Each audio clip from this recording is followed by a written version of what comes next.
Connecting. All right. Hello and welcome to the Supreme Council of the Master Geeks Lodge. I am Bill Kelly, Hornswoggle the Great, Psycho Bill, King of Ham, and with me my co-hosts are... Car Guy Automotive Detective, Savior of all pedestrians, still known replicant, and future chicken jockey. Rob the Blacksmith. That's all. And featuring tonight... Hey, this is Ron. I'm gonna have to get up a list of names like Bill and Guy have, but so far so good. You are Ron All around Hill. good. Yeah, you are Ron Hill, Phoenix Ninja, Master of Scouts. That could be a title for you. Since Yeah. you are, in fact, a scout. Yeah. Ah, that's pretty badass. We're going to continue with the...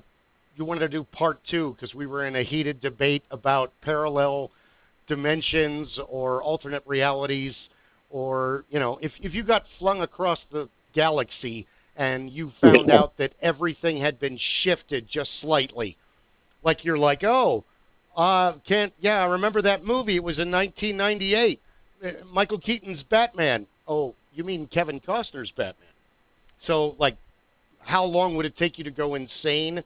Or would you just assimilate and laugh and giggle to yourself that you know a whole new... I mean, that's maybe the root of crazy people. And remember that, Bill? That was because we started off part of the segment of 80s cartoons that should have a live action update, and we wound up on a totally different topic. Yeah, so we had to continue that because we kind of left it. We took off, hit orbit, and it's gone. We didn't really give 80s cartoons into live action movies besides, and, you know, Mario Brothers became a movie a couple times, and Sonic, and, well, they're more video games, really. But what was the one that we were talking about? Oh, Flash Gordon was a well, first it was a radio program, then it became, or was it movies first with Buster Crabbe? It was a serial in the movies at the same time that it was a radio. Okay. So it was what was it, a 10-minute serial, 5-minute serial in the movie theaters. Yeah. And at the same time, you could get a 30-minute program on radio. Yep. But it was pretty good. But, Ron, we talk about you all the time, and I've been begging you to be on our show forever because you're a part of it, whether you want to be or not. So it was fortuitous that we have you on for, what is this? Is it episode 27 or 28? Yeah. Also, real quick, it's National Meal Prep Day. Very boring, very necessary. National Donald Duck Day. He's a Donald Duck Day. Yeah, oh, man. He's the scrappiest. National Strawberry Rhubarb. I'll just take the rhubarb. And Love Island Day. I like to read off the days of the year, though I usually forget. So. But yeah, I'm going to stick with Galaxy Rangers if I had to make one cartoon out of the early 80s into a live-action movie. Galaxy Rangers. And I think with CGI, it will be a lot of fun today. And you could have any young actor being Goose, being a Clint Eastwood knockoff. Oh, I still got this. That would work in the future. Huh? That would work because it's futuristic. It's not done by any time period. True. Ron, what were you going to say? I was going to say I don't remember that one. Galaxy Rangers. What was that? Was that just space, or was it somebody else specific that was in space? It was early in the 80s, and it started off with 2 alien races bring special stuff to humanity, and the first thing they give us is like a warp drive. So we're able to get around space quicker. So they have 4 individuals that are the Galaxy Rangers. The leader guy has a fake cybernetic arm. The techie guy has like AI computer programs. The redheaded chick is the psychic because tropes. And then the blonde dude is basically Clint Eastwood if he could alter his physiology at will to adapt to the planet that they're on. So kind of like Ben 10, but for environments, not fighting aliens. Nice. So this was one of the few cartoons that they killed people, because in Transformers, only Optimus Prime died in the movies, and in G.I. Joe and Cobra, by every stretch of the miracle, everyone seems to eject right just before the thing they're driving explodes, whether it's a car or a plane or a helicopter, which... Go safety. We have higher standards in the cartoons. I love that. But that is highly unrealistic. It's idealistic, but it's not realistic. So Everybody in GI Joe had the same. They went to the same school for shooting that the Empire, all the stormtroopers went to. yeah, Both sides. I have to say that if you just read the comics or played with G.I. Joes, it was fun and there were missions and all that other stuff. But if you watched the cartoon, Cobra really took fascism to a whole nother level. I mean, like there was an episode where they were doing fundraisers for the Cobra organization. So they're literally selling illegal goods to get money for their illegal terrorist organization. And all the kids are like, yeah! It's like, this is so and it was true under to life. the You need to air this episode once a week. Jesus Christ. Hey, kids, fascism's cool. Yeah, no. Did you guys talk about another remake of He-Man with somebody other than Dolph Lundgren? that would be a good one. They just did the cartoon with Kevin Smith, and the critics just destroyed it. And it's on Netflix, but I can't bring myself to watch it. Well, they're actually doing a live action now. Are they really? Actually, they're doing a live action. From what I heard from the dailies, is it's either on Amazon or it's Netflix. They're doing a live action He-Man, and the guy, some new actor that they got, looks like He-Man, looks like Adam. Huh.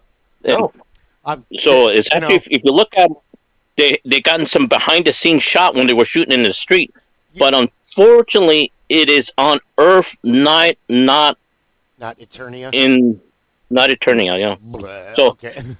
I don't know if it looks more like the characters, but I don't know if they're taking a page from the Dolph Lundgren one, where they're making it on Earth, and I don't know if Orko's going to be in, or what. Meg Foster is too old to play Evil Lynn anymore, and that bothers me. All right. Well, I don't even know who they got Skeletor. I don't know who's going to play Skeletor. Frank Langella did a great job. Let this be our final battle. They should just have an actor, but still let Alan Oppenheimer do his. The best part is no. Oh, go ahead. Sorry. I was going to say, I think for the lead, they should have the guy that plays Reacher as that adventure. Maybe okay, yeah. He actually would do a good job. The Reacher show is awesome. He's fun to watch. Just let him go. Let him do his thing. Yeah, let him go with Reacher.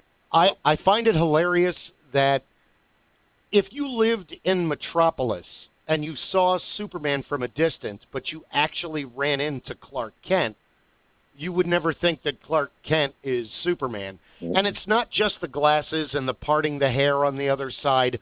Clark Kent purposefully slouches. Star Labs gave him these glasses that change his eye color from blue to green. And the same thing with Batman, where one of the best things from the animated series is you have, I can't remember who, the one Doctor, it's Doctor Strange says, not Doctor Strange from Marvel, Doctor Strange from DC. He says, "Und I know that Bruce Wayne is Batman." And even Joker and Two-Face are like, "No, that's crazy." And Two-Face is like, "No, I know Bruce Wayne. There's no way he's Batman." So the people, the people of Eternia are so next level stupid that they can't see that Prince Adam is He-Man. They got the same fucking haircut. They got the same, They look exactly the same, only their Yeah. clothing on it. He doesn't even use a ponytail or a hat. Nothing. It He's just doesn't change. literally yeah. It's like She-Ra Yeah. is the same embarrassment. It's like you didn't even do anything. You just gave her a winged horse. Well, it's not like Shazam, where it's a little kid and he becomes a Yes. muscular man. There's a difference. He can hide his identity. Where He-Man, it's still He-Man. He just dressed differently on it. Yeah. And And even secret identities are even important because there was that bizarre era in the late 60s where the Thing got so popular that they gave him his own show. And instead of it being cosmic powers, they based it on a ring. Thing ring, do your thing. And then the guy would become the Thing. And it's like, dude, that's not even the story. What are you doing? You know, it has nothing to do with. So the need to have, you know, the private identity is to protect. Otherwise, the heroes will never get anything done. One of the things they don't show in any of the iterations and reboots of the Fantastic Four is they're a public persona like Luke Cage. These guys get mobbed every time they go out in the street. Everybody wants their autograph and to have their picture taken with them and to meet them and shake their hand, and they want to watch the Thing do amazing stuff and watch Johnny set things on fire. But they don't really get into that. They're more into the eternal struggle of the group, which, dude, their whole thing is teamwork. I mean, they're the most team of all the groups in Marvel. There aren't any more. The Avengers work together. The X-Men live and work together. But the Fantastic Four started out together, were altered together, lived together, fight crime together. They split up and they come back. They are Marvel's first family for a reason. Because teamwork is their main thing. I think you got a point. But like with the He-Man series, I think they're missing a grand opportunity, and I hope it's not on Earth, because the whole thing about He-Man, he was created because they couldn't get the rights to Conan, so you have to do the He-Man version in Eternia.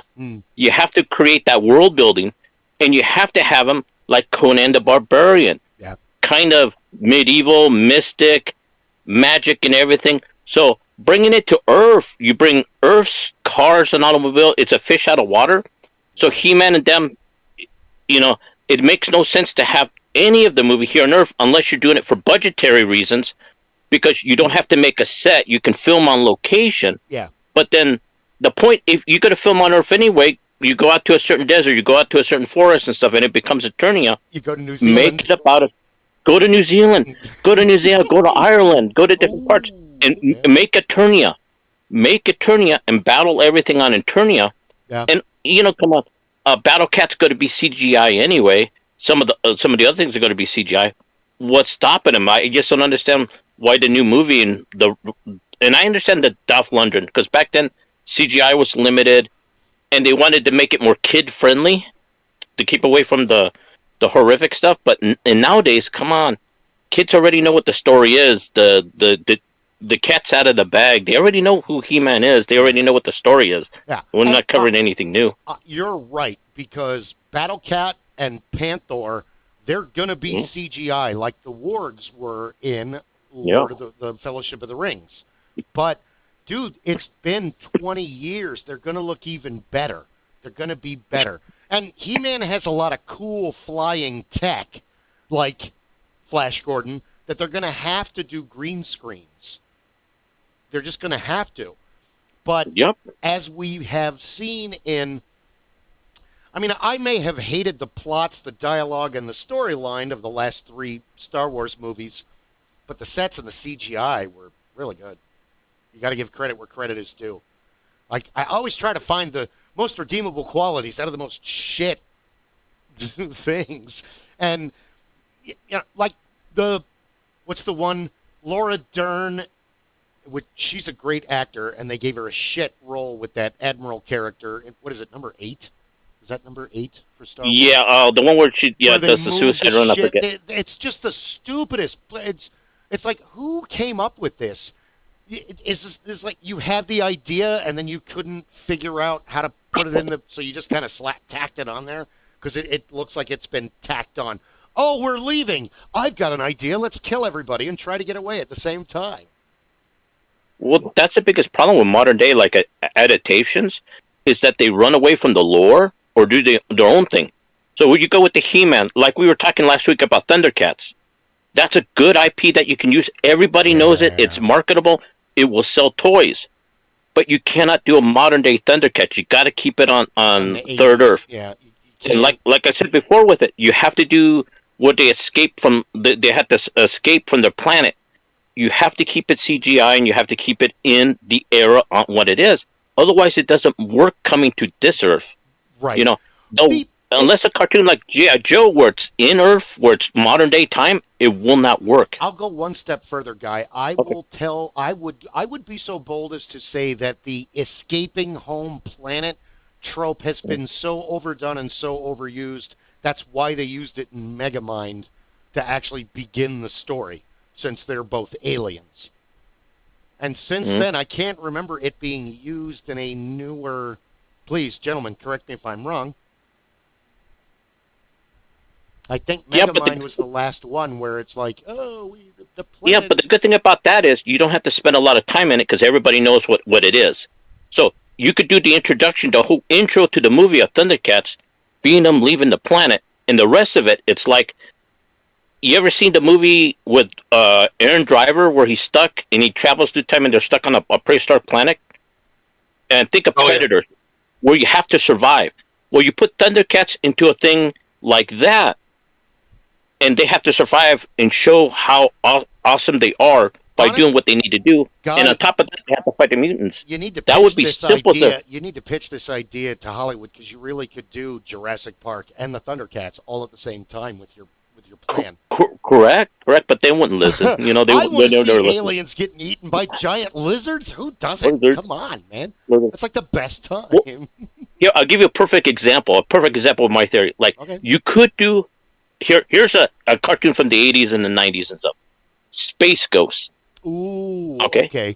Now, Space Ghost is a good story. Now, what would happen is, depending on which director, you would either get the comical version of Space Ghost, which is more like the Tick, or you can have I hope not. an actual good, like a real story. Space Ghost. And it's the situations that are comical. Think of like a little bit of a James Gunn. You take his character, you treat him seriously, but some of the stuff he does is absurd, strange. It's and how he does his superheroing.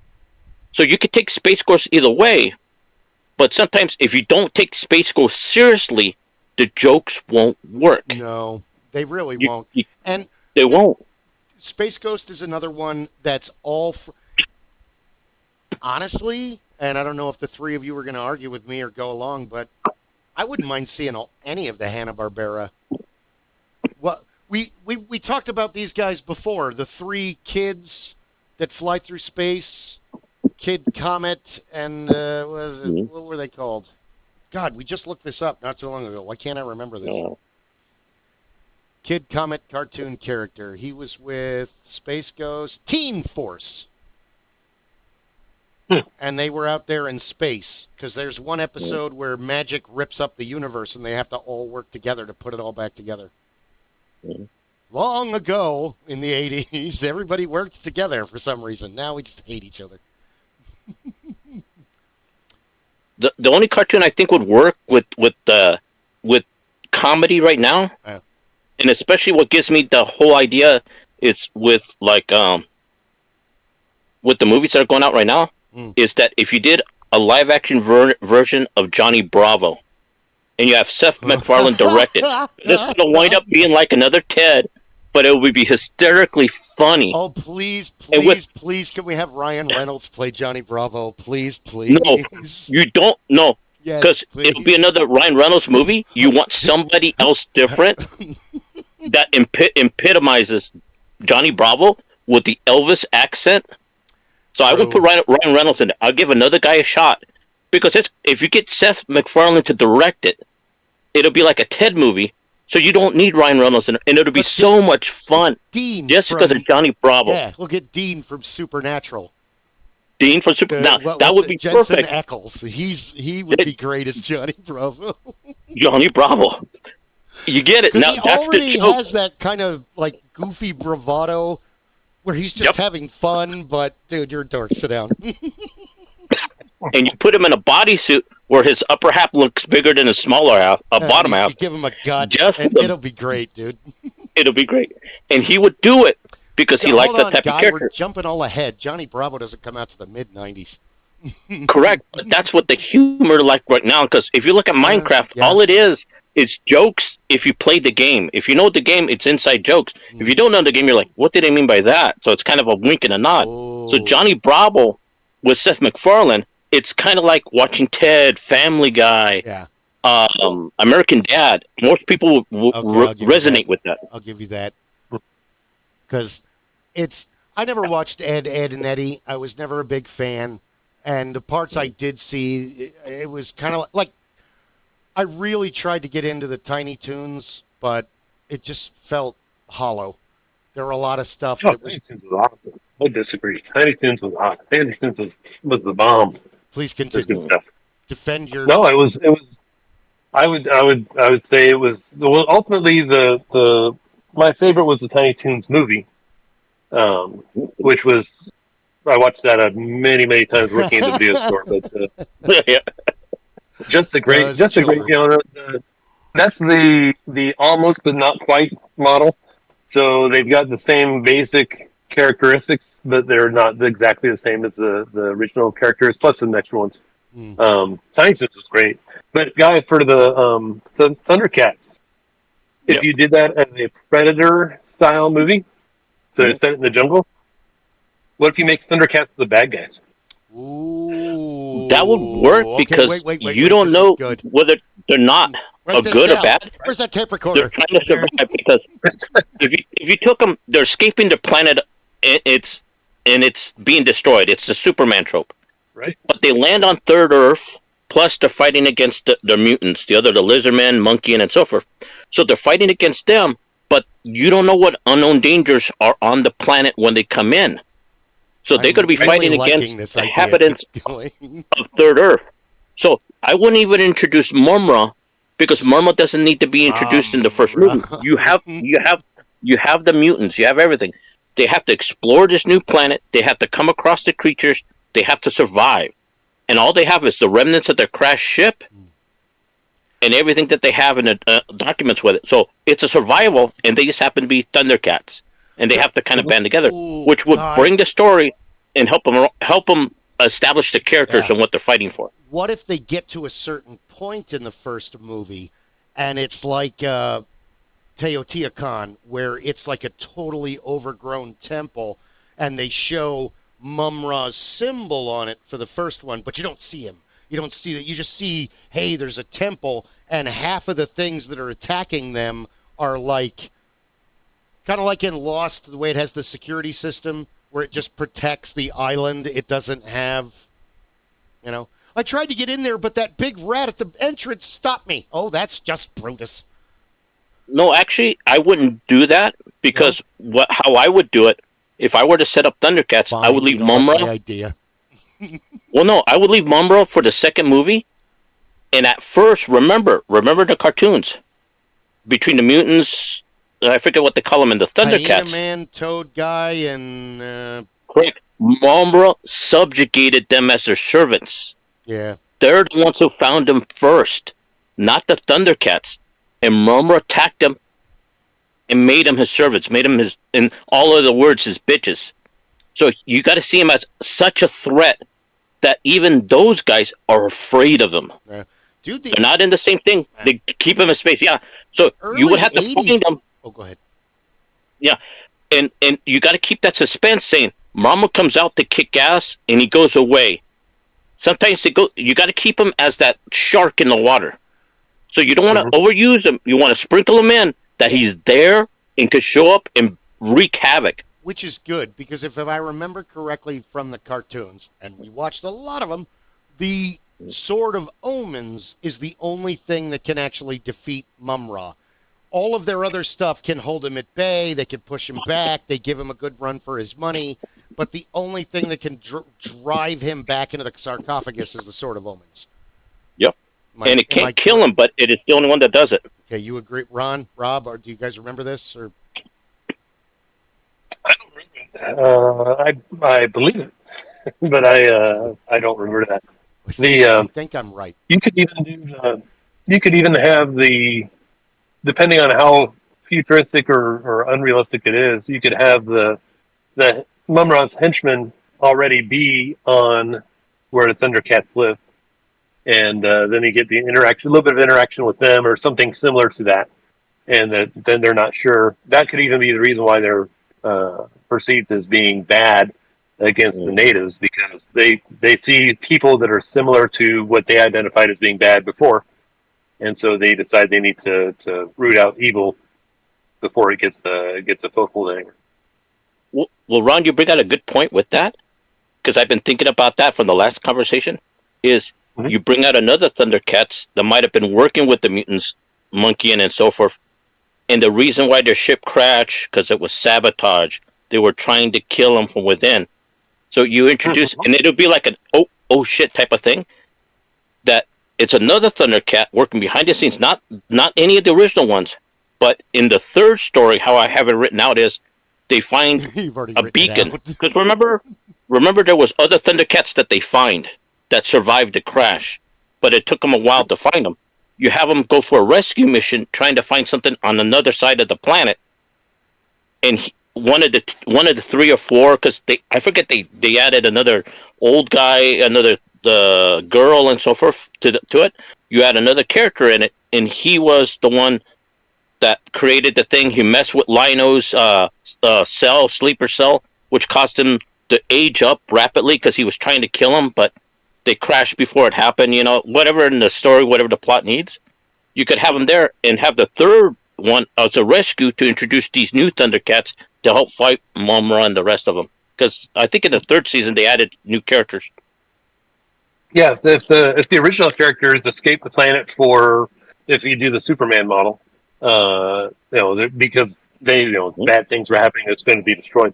So it almost becomes Superman 3, where you get the follow along people afterwards. The Thundercats are here. We're trying to figure out what's going on, where we are, and then later on the other people show up too because they took a left to Albuquerque and got there a little late. Now, it's interesting too, because not only with, I was just looking it up, not only with the Thundercats, but you also have Silverhawks and I think Tiger Sharks is the other one. Tiger Sharks, yeah. Tiger Sharks. So I mean, really, you could go boom, boom, boom, and do them three different ways. Though I'm really liking Ron's idea. This whole what's the evil Superman movie called? Was it fuck? Where instead of being good, he's psychotic. Brightburn. Oh, Brightburn with a kid. Oh, yeah. I think it's Brightburn. Because it's a new take on the same old story. So I'm really liking this. The Thundercats crash, and they have... And let's say that those three dudes that serve Mumra are just representatives of their entire delegation. Let's say there's thousands, hundreds of thousands of those guys running around. So now it's more Planet of the Apes, where you've landed on a planet. It's a hostile planet. There are hostile factions there, and there is a smattering of the remnants of what you came from, and you got to do something. You can't just let this happen.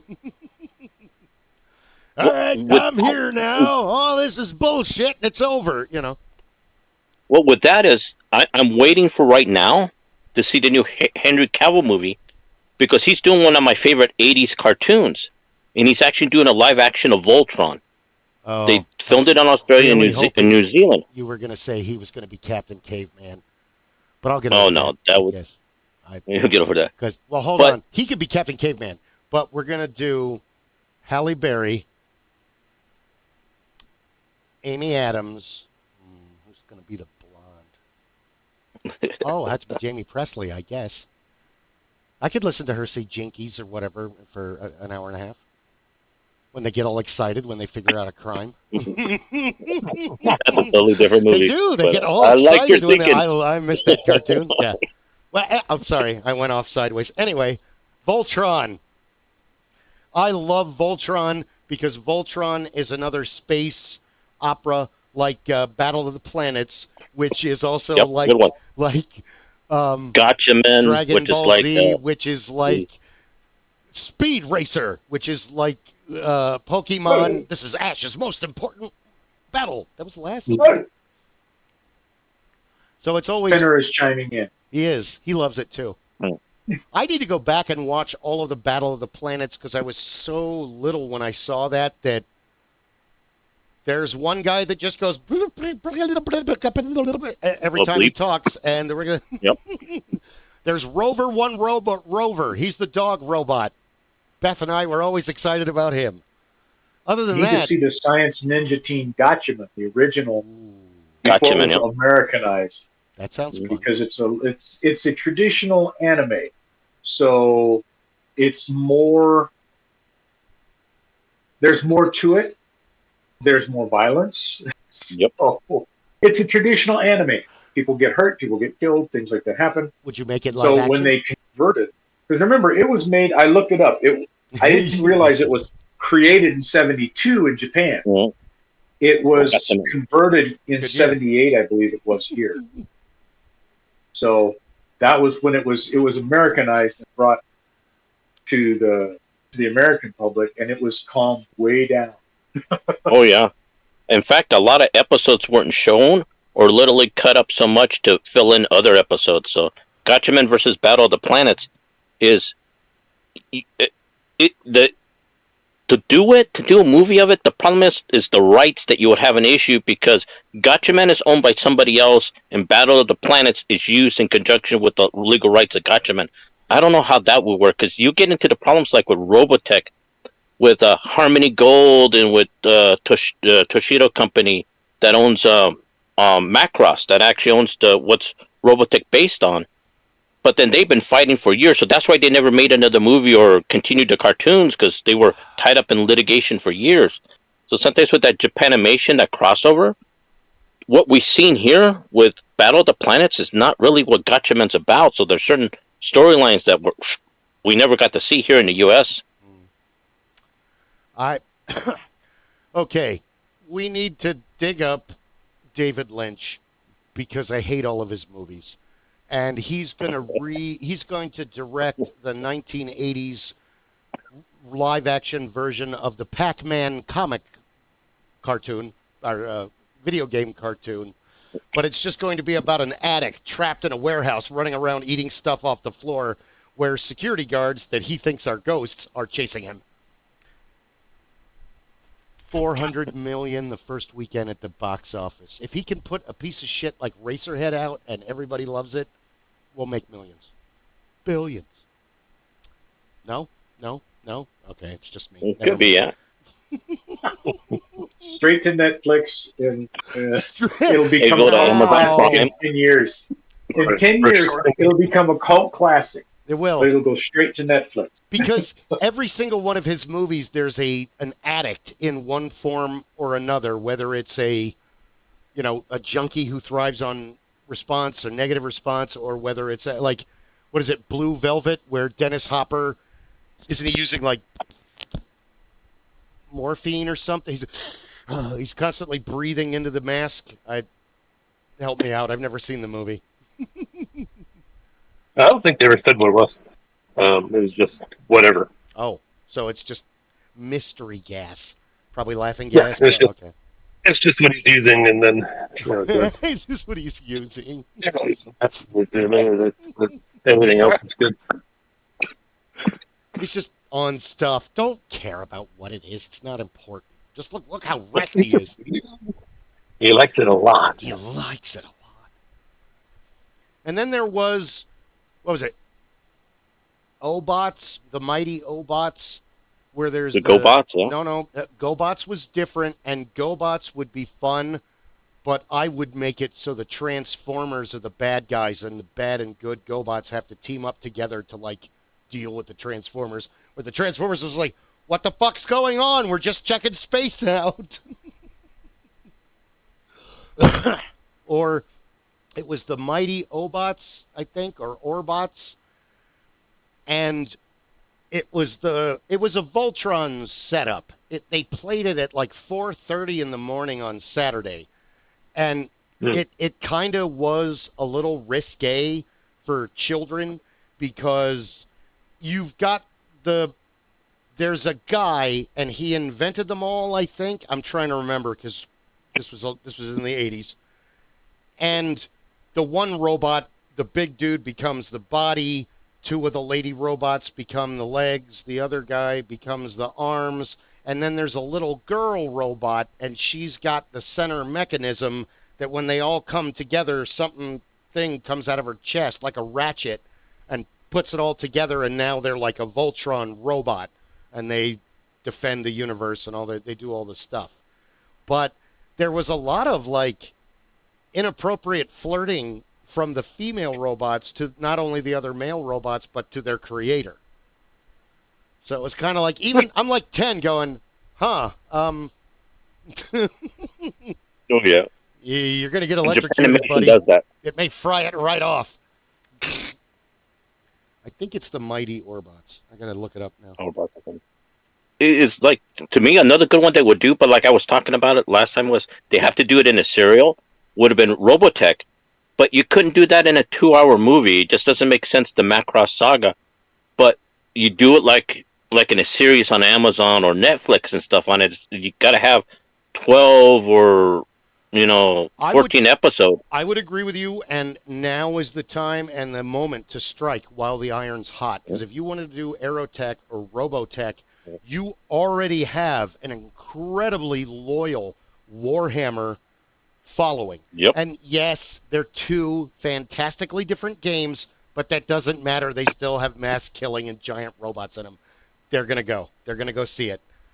I haven't, I've never played Warhammer, and I haven't played Robotech in late 90s, but I would still go see the movie because the story's good. The games are awesome. It's fascism in space and giant robots. It's amazing. You got all the topics to bring everybody in, because first of all, you have a battle for the galaxy. So you have a love story in it. You have mechanical porn with the robots and them transforming. You have the alien menace, the threats, the sci-fi-ness of it. The engine? So you have the engine and everything. You have the SDF-1, the whole battleship. So you have a lot of stuff to keep a lot of different people interested in it. So you have a lot of story that you can tell. And on top of that, it's one of the few stories that you see some of the lead characters die in it, and die heroically, and right abruptly they're like gone. Well, the heroic death is a big thing because they constantly make reference to dead people in that cartoon, and you're like 12 and you're like, well, who the fuck is Stanley? I don't know. Was that last week? And none of the other kids know because they missed it too. Ron can't remember. Steve doesn't know.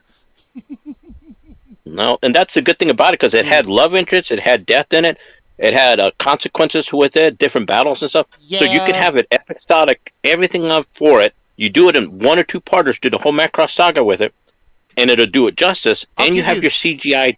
Yeah, I'll give you that, because as formulaic and predictable as Voltron was, one of the main the princess is untouchable by these 4 other dudes. So there's never even the slightest, she's one of the team. There's never like, damn, princess, I can't remember her name, looking really pink today in her pink outfit. You're actually more emotionally invested in the mice that live in her area because they seem to make it in every single episode than you are, what was it, Lance? One of them's name is Lance. Lance, yeah. There's Lance and the princess and the big guy and the little guy and the 2 guys that look exactly the same. But there's no, like, they can't date her. They can't have a relationship with her. She's royalty. Even though it's space, they make a big deal. Prince Namor! Yes, whatever the hell your name is, what demon will we release from the Negaverse? Because it's the same plot every single time. And then the fat guy the or roll the little... beast of the week. Yeah, or the fat guy or the little kid will go to another planet and they'll find an emotional interest among one of the women there that will be in peril. There was a really good... Okay, we're getting out of the 80s, and I apologize for that, but this just popped into my head because it's along the same trope, but it was done very well. I don't know what it was from, but there was a cartoon a while ago, like 25 years ago, where there were neo-humans and humans, and the neo-humans looked blue, and we created them as a labor force, but they're sentient individuals, and they end up rebelling because, well, humans are assholes, and we end up treating them like slaves. So there's one part where the neo-humans look at all humanity as a disease, and they want to kind of destroy us all, and they go to this planet, and there are these short, squat beings there that are just like covered in mud. And the one keeps trying to get the attention of the human blonde guy, and eventually the they're like, she's a female, she wants your attention, and he's like, ew, oh, la, la, la, la. And then by the end of the episode you find out that the reason they look that way is it's a costume, it's a disguise. And she takes off her suit and she stands straight up, and now she's taller than him and she's beautiful. And it's that whole thing of they hide their inner beauty and they meet each other as equals because looking on one another, they're far too beautiful, it's too distracting. Let's all be ugly so we can achieve daily work. So flash backwards to the 80s, there is, I think it's He-Man, I don't think it's She-Ra. There is an episode where there's like a caterpillar person who's in trouble on Eternia, and He-Man comes to help them. And I trapped Jaw, and one of the assholes is doing stuff. And he gets knocked into this river that's a magic river, but when he comes out on the other end, he's now like a butterfly. And they go through a huge discussion thing in the 80s because the 80s were big on the moral message. It was we make the joke now that, and now you know, and knowing is only half the battle. G.I. Joe, because that was at the end of every episode. There was a moral lesson. Don't be an asshole. Here's why. Now, here's the rule. Don't be a dick. Next. Don't be a dick. Yep. So this fit in with the narrative of how the cartoons were constructed as opposed to Ranmar of the Jungle or Rocket Man to the Moon. There was a lot more peril and hurry, solve the problem, they're under attack, as opposed to Johnny's mad about being fat. Well, maybe you should run, Johnny. And he ran and ran and ran, and now he's skinny. And now you know. Keep exercising, kids. And it's more, it's set up a little differently. Yeah. The only problem I see with taking like 80s cartoons like the ones we grew up in love with is they got to do it like every trope like they did with Batman 66. You get the Joe Schumacher Batman, where they make a comic book and like the Adam West Batman, and sometimes they don't take it seriously and put the seriousness on the discussion. So what happens is remember the G.I. Joe movies that they had? Yes.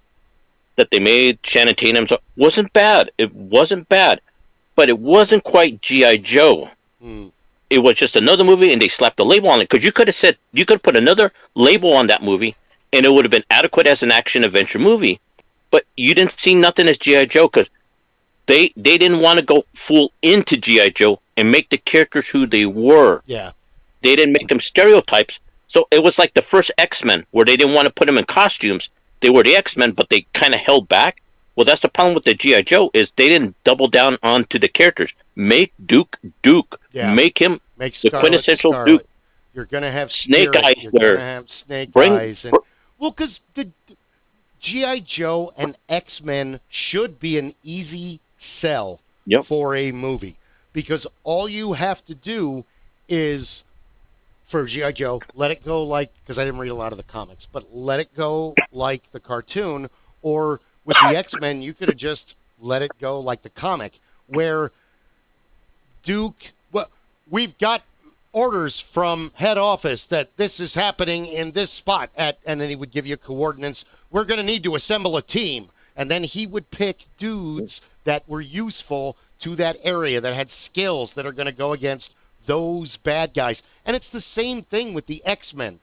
I'm sensing that the Blob and Toad are in there. So he's going to put X-Men out there that are able to go toe-to-toe. He's going to send Colossus, because Colossus can fucking, go blows with the Blob, and he's going to grab Nightcrawler or Wolverine or somebody that can handle Toad, because Toad's downplayed, and I'm really glad he made it into the first movie, but he's a henchman that has survivability. He made it into the cartoons, he made it into the comics, he made it into the movie.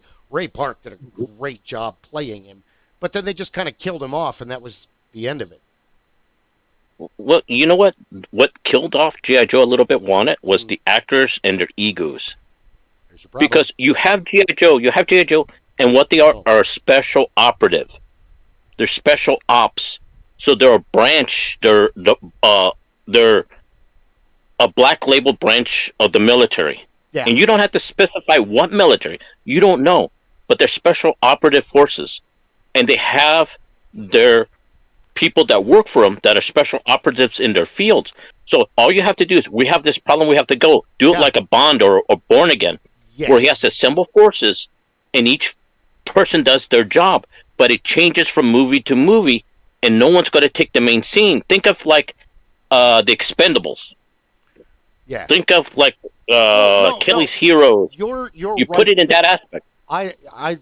The problem with the G.I. Joe movies is they focused on one plot when they really should have had 3 teams go do 3 separate things. That way you only Duke could be the star, because he's the main guy. You got to report into him. He's the liaison between the mysterious cabinet making the decisions to send the Joe operatives. And you're right, they're operatives. Duke's last name isn't Duke. Scarlet's name isn't Scarlet. That's their code name. That's their handle. Snake Eyes, they don't even know who Snake Eyes is. When you bought him as an action figure, the whole back of the unknown. Martial arts master, unknown. How does he get? You can't just show up and not be, you can't show up and be mysterious and expect to get in the military. It doesn't function like that. Yeah, and it's such a big opportunity, because they should have showed it as Discovery. You learn the plot as you go along with the movie, and it would have had more legs. But they put The Rock in it, put Bruce Willis in it, and it had to have been about that character, which kind of stole the thunder, because it's the mission. Because G.I. Joe was always about the mission and how to get the missions done safely, timely, and in a complete manner. G.I. Joe is the most important message, because, especially for American kids, because terrorism is happening? Not on my fucking watch. They wouldn't say that, but not on mine. No, G.I. Joe. And then they're going to go out with their laser guns, and stuff starts exploding, and the Cobra agents either get apprehended or they run the hell away. And that's why it was fun when you had the Zartan and the twins that are the camouflage experts, and you had, until you get to like Destro and Serpentor, and it gets a little weird, you had villains that were, Baroness. She was, I think she was tactics or communication. She had some kind of specialty that's how she got that position. Same with that, you needed a girl to fight a girl. You can't just beating up girls. That's not good. That puts a bad message. The hero's only allowed to knock a girl out if she attacks him first, and she means it, and she's using a weapon. Then he's allowed to backhand her and knock her unconscious. Other than that, can we get a woman over here? She's ow! If you do that one more time, lady, I swear. Where they messed up on, they should have took a page from Tom Cruise's, Mission Impossible series and the Bond series. Because remember, Bond was fighting Spectre. This was a guy in the shadows. And you fought these other henchmen. So Cobra Commander should have never showed up in the movie at all. you got to build up to it. Make him the Thanos of the GI Joe world, And he has to of have the the universe. same voice like Ellen Oppenheimer's in the car. Yeah. Ah, those Joes. So that that's what kind of short-lived it, because what happened was they kind of blew their wad too quickly, Yeah. because they went through villains like crazy, and they shouldn't have done that, because they could have just Yeah. went the first movie with Destro, which leads into another villain and leads into another villain, and ultimately it They will could lead to Cobra. finally get to You know, Cobra Commander. finally get Cobra Commander, and this is going to be a boss, and it's going to be tougher, and you have to do the missions to uncover it. So you have to uncover what is Cobra doing. So you Yeah. could have made movies. Look at Mission Impossible. He's always on a mission. He did so many movies. Ah. Ghost Protocol and stuff. Well- You could have had G.I. Joe, boom. G.I. Yeah. Joe this, boom. G.I. Joe that. And you could have continued a whole universe with different characters coming in and out. I think it's not just how it's perceived, but it's also the cast. Because I did not have high hopes going in to watch the last Smurfs movie, but holy crap, Hank Azaria is playing Gargamel. This is going to be fucking awesome. And it was. So just watching him playing Gargamel was worth the whole movie, because every role he gets, he knocks it out of the park. But he was such an over-the-top Gargamel that it was just fun to watch. Because you feel sorry for Gargamel. His only friend is a horrible cat. He has no real contact with the outside world. I think he falls in love with a witch one time, and I think the Smurfs try to help him, but it goes horribly, horribly wrong. Because, well, he's a villain. You don't want him to have happily ever after. Like the message from Shrek or Megamind or Wreck-It Ralph. The bad guy doesn't get the girl. The bad guy doesn't win. He doesn't get... Only in real life. But it's, a lot of... the parallels are a little different. What happens is, with sometimes with the cartoons, is they paint themselves into a corner. Like with G.I. Joe and some other ones, is you could put losses of characters as part of the main driver, because not everyone in G.I. Joe can survive the mission. A loss of a main character that comes up with it. Also, too, contracts with actors. They may only want to do 1 or 2 movies, so you have their operative come in and go out. You bring somebody else in. Yeah. So just like MASH, you can always write in a new colonel. You can always write in somebody else who's gone on, because it's military. People come in, people go out, people die, people retire, people move on. So you could did a whole lot of stuff Piss with other it. people off and they get transferred. They get it's G.I. Joe, so you never know. So with that, they could have continued on, brought in new blood, took out old blood, made different stories and stuff on it, and continued it on. They But they made it too quick. They didn't think it through, and you're right. They missed a golden opportunity. I would have taken everything that I said here, but instead of using G.I. Joe, like I was talking last week, I would have did it for Mask. Oh yeah, we were talking about Mask last week. Or A Mask. I would apply that towards Mask. Yeah. Mask Yes, was that good, whole thing. or pole position, or well, pole position. They already kind of made a oh my god. That they're thinking about making a video game Outrun, really, an actual movie about the video game Outrun. I mean, So like pole position kinda would be fun, like but- F1. Would be another movie like F1 or something like that. okay. If you were to do a live action, and I don't know if people would be interested in it, but I don't know if it would beyond driving or something like that. I'm seriously, you know what? I was so moved by Wreck-It Ralph, and it was such a surprise, because I went into it thinking I like John C. Reilly, I like Sarah Silverman, but this is gonna be dumb, and Alan Hynek, he plays King Candy. What are you doing here, Ralph? So Yes. I think movies about video games kind of peaked with that one, Yeah. because even though they made a sequel, it was close. Mm, It was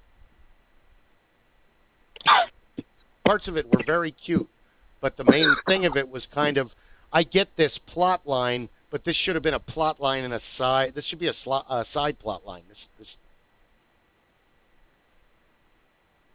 Sorry. Not that I'm not going to watch it again, because I will, but the first one I'll watch over and over and over and over again because you connect with Ralph, you understand his world, and it's done like Ants, which is done like kind of a classic Woody Allen movie. It's not Annie Hall, but it's one of the other ones where it starts in his narration. The character begins, the character goes through a full cycle, and the character ends up exactly where they started from, but like the line in Ants, like in Woody Allen's, and Wreck-It Ralph doesn't come out and say it, but it's basically, I'm right where I need to be. The only difference is this time I chose it instead of it being forced on me. And it takes people a lifetime to learn that lesson. I mean, I'm no keeper of saged wisdom, but life is hard. It's harder if you're stupid. And if you get some help, you should be overwhelmingly grateful because of it and reciprocal.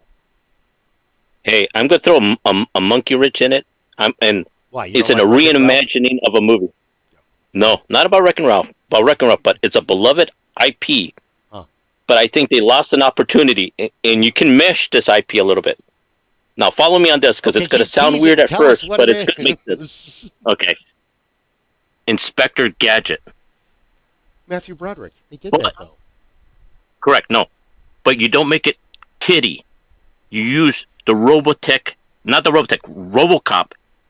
kind of analogy to it, or $6 Million Man. You're getting into porno territory here, guy.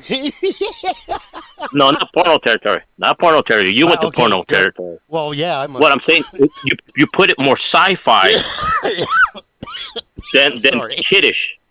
You put it more sci-fi than kiddish. Because the funny thing is about it is, he is a robot. He's made up, right? Pretty much. So he's got to deal with it, and it might come out hilarity, but it's not him. He's trying to come because basically you don't know if he's alive or dead.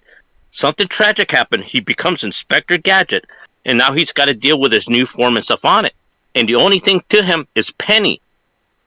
She's like Anderson and RoboCop. He's trying to learn how to do everything again, and he keeps screwing it up. Murphy, it's me. So, yeah, Murphy is me. I got so you. The allegory between him and RoboCop is quite similar, or even the $6 Million Man.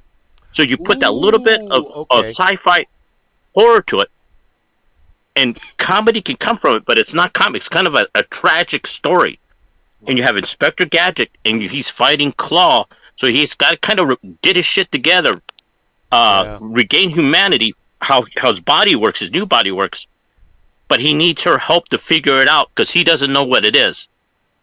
It's or odd, why he is. It's odd that they tried to remake RoboCop, and then recently there was a new movie. I think we were playing it at the Falls the other night for movie night on Friday or Saturday. It's called Wild Robot, and the robot gets free in the wild, and he breaks out of his programming, and he kind of goes crazy, and he accidentally kills a bird, and then he discovers that the bird was on eggs, and now the bird has a baby, and the robot raises the bird because he feels guilty. The robot it's Johnny Five. Robot feel guilty about the disassemble. No, disassemble. So I think you have that. The Frankenstein trope, I think, will continuously come back to us, but I think it had more impact in the 80s because technology was still magical and mystical, back then. Where now we're going to our kids and grandkids. Help me with, can you put the app? It's called an app. I need the app because we're Gen X and we don't give a shit. So I think that they would be, I see Frankenstein and the like being a lot more popular in the future. Now, I know Guillermo del Toro is making another Frankenstein movie, and it looks really good, but everything he does is good. I don't want to see The Shape of Water because I don't want the creature from the Black Lagoon to fall in love. I want it to be a monster. Why isn't he tearing her apart? Want my money back? This is not what I signed up for. Warm Bodies was funny because that's the whole what you signed up for is a vampire goofy love story. So you're going into that knowing it. Where this is just like, okay, this just looks creepy. Somebody's got amphibian porn on the mind. This is really. I know I keep projecting tonight. I don't, but I thought it would be funny, but you guys didn't laugh, so there you go. So, But that's Hollywood for you. yeah, That's Hollywood. You see that happen and stuff on it. You get new versions of old things. the writer has an idea and he writes the thing, and the director's like, yes, but I'm only going to change this. And then the producers get involved and the investors get involved, and the next. It would be the equivalent of, hi, I know you guys are hard at work making Earthworm Jim, the live-action movie, but my granddaughter really wants him to have a mustache. Make that happen. Thanks, guys. Great day. Okay, we'll see you later. Wait, he doesn't have a fucking Okay. And then you end up with Schumacher. And, a lot of it, like he said, I did half of that, but the rest of it was them. I didn't authorize that. The bat credit card. Oh my God, put that away. Yeah, somebody put that pen to paper and wrote that down and put it on a script. And then convinced an executive that this is a good idea. No, you should be smacked. What are you doing? But sometimes, like with cartoons, they should do less is more. Because sometimes, if you ever notice when they make them into movies, they throw everything, including the kitchen sink, at it, and it gets over convoluted. Or if you look at cinema, the best stories are sometimes the minimalist story, down to the basic. Would you like? There's no frill. Would you like to? Oh, sorry, guy. I keep talking over you. Oh no, yeah, that's rude. I said, would you like? And that's what happened. Yeah. Would you like 2 off-the-cuff examples? Yep. Repo Man and Pulp Fiction. The mystery item in the film. You never get to see what's in the briefcase in Pulp Fiction, and you never get to see what's in the trunk in Repo Man. Yeah. Both of them glow, and there's some shit in there, and everybody's like, whoa, every time they open it, so... It's just the MacGuffin moving the story along? Yeah. Ding, ding, ding, ding, ding, ding, ding, ding. The Deus Ex Machina moves the story along. That the plot armor and all that stuff with it, and you could tell because you ever get into like Ron. You ever been in a movie that you can kind of figure out the ending before the ending happens, and you're just waiting for the main character to figure it out because they're either too slow, too stupid, or just can't figure it out, and you're like, okay, he did it. This is not happening, man. And it's telegraphed. You're like, I know it is. It's all telegraphed. Mm-hmm. The good ones when it's telegraphed and you think you know it, then you don't, and you figure out you're not as smart as you think you are. Those are the good ones. The good ones that I like were good writing, and the first one that I liked is The Usual Suspects. Oh, what a good movie! Because when you first see it, you have no idea, but yet if you really watched it, the answer is given to you in the beginning of the movie, but everybody misses it. Yep. And it's shown to you at the end of the movie. The whole answer was right in front of your face, but you went through the whole entire movie guessing. Then you figured, oh man, I couldn't. Rob, you were going to say something. Go. Oh, I was going to say that there's 2 that I would love to see. One lends itself to an hour 40-minute, hour 30-minute film that would be a lot of fun if it was done right. Both of them are Japanese animation. One is Project Eiko. That would be a perfect hour and 30 minutes. All the kids would have a field day. You could let them go crazy with it, and it would just really be a fun one that you could do. Project Eiko. The other one, it's about lying. But the other one that I would love to see as a live action, but it would have to be, in all honesty, it would have to be done right. It would have to be done up a lot like The Lord of the Rings was. Couldn't do it in one film, not to do it justice. And that would be Akira. Oh man. Yeah. Yep. because Akira has got a lot of detail in it that needs to come out to explain to you so that you can understand the whole storyline. It's right for a cinematic masterpiece. I mean, you could do that same type of film like the Lord of the Rings was, because you can have these wonderful sweeping, these wonderful sweeping vistas. You can have all of this strong, powerful stuff, and then you get into these very tight scenes where you're bringing them in when they go into the bar, the club, when they first meet early on in the film, as they're trying to figure out what's going on, when they try and break out, when when he's in when they have captured him and he's trying to break out. These are all tight scenes that all have to be pulled into a small area. But then you get into the big expanse as you start getting into figuring out what's happening. When you see the riots that are happening, when Akira is first being brought back and everybody understands. In the end, when you've got this long, sweeping, drawn-out battle that happens across all of this area, so you've got the opportunity to do some amazing things. A lot of CGI would fall into place with that. You'd have to do You'd have that. to make that R or NC-17. Yeah. Because it would have to be an R-rated film. It the could not manga- in any way. the manga is adult. The comic book in Japan is The original film, the original they're doing uncut drugs, they're release, having theatrical sex everywhere. release. Yeah. That was an R-rated film. The unedited full release from Japan was an R-rated film all the way. Yeah. So the movie, a live action, would be extraordinary, and you would have the opportunity to fill in some points and give it a little bit more background. But again, I don't see how you couldn't make it. You couldn't make and sell a 3-hour film. People would have a hard time sitting down in the theater for a 3-hour film. I think problem. You'd have to break it in 2 movies at least. Yeah.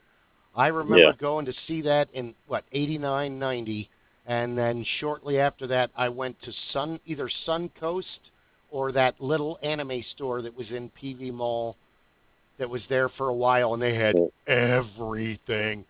And I remember paying a tariff to get Akira on VHS, and it was like $30, but it was like Akira, because I would watch the bike gang fight in the beginning over and over, the Go Gang fight between the two gangs, because that was Shadowrun. That's Cyberpunk, because it's bloody, it's fast, and it's just amazing. And that song, because later Christine got me the score, I used to play for the kids in the car when we would go for rides and stuff. That Tetsuo. But I love Akira because in 1993 I met a singing group called the Jolly Rogers, and they're out of Kansas City. They're still doing Ren Fair today. I wish I had kept up in correspondence with them, but 30 years, life goes on. I wish them all the best. They're awesome guys. Most of those dudes they're geeks. They're big into anime and role-playing game. We talk for hours about role-playing game and anime and movies and all that kind of stuff. So they go to an anime convention, and somebody had a copy untranslated of Akira, and they played it in one of the viewing. You know how the conventions have viewing rooms, and they're like, Akira, what is that? Because the world didn't know what it was yet. And Cliff was like, we went in at the end, and everybody was quiet and intense. You could literally hear a pin drop, a room full of people, and nobody was chit-chatting. We come in, and they're at the part of the movie after the Tetsuo Kaneda and Akira fight is over. So it's Yama and the other 3 guys yelling, Canada! Canada! So Cliff's like, why are they screaming about Canada? What's going on? That was the first Laserdisc set that I bought. Oh, Laserdisc! Awesome. I bought that on Laserdisc, and then when it came out, when DVDs and Blu-rays came out, I had and they were on the shelf, one right after the other. Why are they yelling about Canada? What are we missing? Dude, that would be such a good movie to do Akira, Mm. but I would actually want an Asian director that knows the material to do it, Ang Lee. because you wind up losing the sentiment. You lose the sentiment, and you lose the cinematography. Because I'll give you a couple examples. Okay, it's like you have Ghost in the Shell, Mm. the one with Scarlett Johansson, and you have also Alita Battle Angel. I think Ghost in between the the Shell two, is Alita Battle kind of- Angel yeah. was better, but because of the influence that they had, it's not quite like the anime. Yeah. And Well, Ghost yeah, in the Shell look good, but hold on, Back hold up. on, look good, but it wasn't like the anime. No. Scarlett Johansson didn't play the major, so what happened? You got kind of a watered down version of it. So I don't want that to happen with Akira. Yeah. You want to make it rude and brutal like it is. I love Because otherwise, you get a Hollywood version of it. True. I love ScarJo. I have seen a lot of her movies again and again and again. But I agree 100% with your statement. The anime Ghost in the Shell and the live action movie Ghost in the Shell, that's two different stories. It's not, it's close. They both have a robot that becomes sentient. Correct. But the problem with Ghost in the Shell was it was too around Scarlett Johansson playing the major. She wasn't the major. So that's where it kind of hurts the movie. The buy-in. Where if you look at the actress who played Alita Angel, Battle Angel, you can see Alita Battle Angel because they motion capture. Really, yeah. They kind of, Yep. that's the modern day rotoscoping, because we were talking about Wizards and Baskey's Lord of the Rings and The Hobbit and things like that. And Fire and Ice, yeah. Fire and Ice. And most of those movies have already been filmed. They were rotoscoped. He just drew the cartoon characters over the characters. And then if you get a book on him, they have pictures of behind the scenes where Fritz and the other dude are saying, those lousy atrocity-filled vermin, they killed Fritz. They had to act that all out in the studio. So Well, what I was saying is, go ahead. if you would have took Ghost in the Shell and did what they did to Alita Battle Angel and made her look like the Uncanny Valley, like she looks human but it's not human, There's something off. and motion captioned Scarlett Johansson, I think the movie would have did a lot better, because then you would have seen something that looked human but was kind of off. Okay. And she did the motion, she did the voice, she did everything, but took her face out of it, but made a face like the person, like the and Megan. you would have had that like Megan. the off-puttingness to it. The Megan, the android movie where Yeah, just like that. That looks like a kid, but it's not a kid. Something is off, and your brain goes, ah! That's why But we you have to see, wait for robots. the visceral you have about Megan and how terrifying it can be, but yet it looks familiar, but it's not. That's what's missing in Ghost of the Shell, which they had in Alita Battle Angel. There's something You knew she was not real. So you've hit on something very deep and old that terrifies everybody. We're all naturally afraid of that. So what was around when we first got here, or what landed for us to, is it about the Cro-Magnon? Is it about Bigfoot? There has to be some being that looked very close to us, but wasn't us, and we're afraid of it. Well, if you look at it with Japanese and how they and anime and how they use the visuals, they use the visuals to tell a story. Their faces, the anime, the action that they have in it. So what happens is that's why in Alita Battle Angel they had the big eyes, overemphasized for it. So when you look at the anime, to me, Robert Rodriguez was more true to the anime style and what the story was and how they portrayed her. It's like going with Sonic. It's like going with Sonic the Hedgehog. They wanted to do Sonic the Hedgehog more an anthropomorphic type of humanoid. Kinda, yeah. And everybody said, shit, what the hell is this? And they bitched and complained. And then they had the whole nature? Sonic for a year. Then they did it like the actual cartoon, like the video game. They gave him the big eyes, the three-finger hands, and made it more representative of Sonic. Yeah. And it became a hit. But it still has that uncanny valley.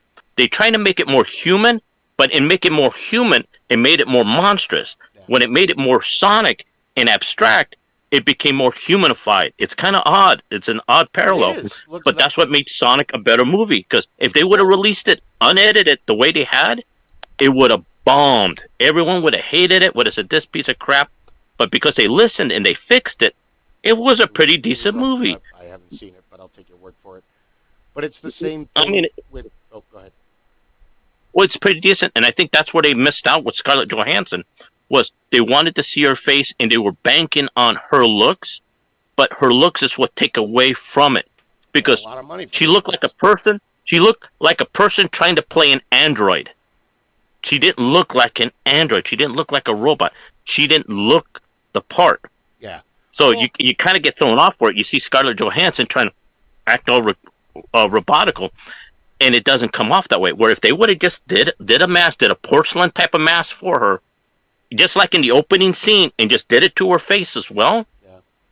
and have her do the mimics, then people would have went, okay, she's the major. You would have seen the major. They would have had more buy-in, and it would have been a little bit more of a bigger hit than what it was. I would. There is a need for that kind of, whether the genre is sci-fi or horror, because after doing Haunts from '98 to 2015, clowns are the number one thing that scares the shit out of people. But I have to say, and I suck at the job. I wish I was really good at it, but I'm not. Prop really messes with people. Humans do not like it when their brain goes, that's not real. And then in less than 30 seconds, they stand up and move. Even the burliest dudes are like, oh, Jesus, I thought that was a mannequin. So there's something about that where we do not like the rising. That's why zombie movies are so popular. That's why you'll never have an end to zombie movies and zombie video games and zombie comic books. There'll be new takes on it. But like the warm bodies thing. Oh, did I say it was vampires earlier? No, it was zombies. Was it? Yeah, you said it was vampires, but it's actually Oh my God, zombies. I messed that up. I say the wrong thing all the time. Who cares? But our one fan will be very displeased now that we're live. Like and subscribe. Thank you very much. But there's something deeply psychological that if a dead thing or a fake thing stands up, we can't handle that. You know, it's interesting because I just kind of realized a couple of things, started looking it up. But part of what makes the anime stuff so powerful and what precludes it from becoming live action as easily, to Guy's point, is the kabuki aspect. Yep. And the Western style theater doesn't understand the kabuki aspect.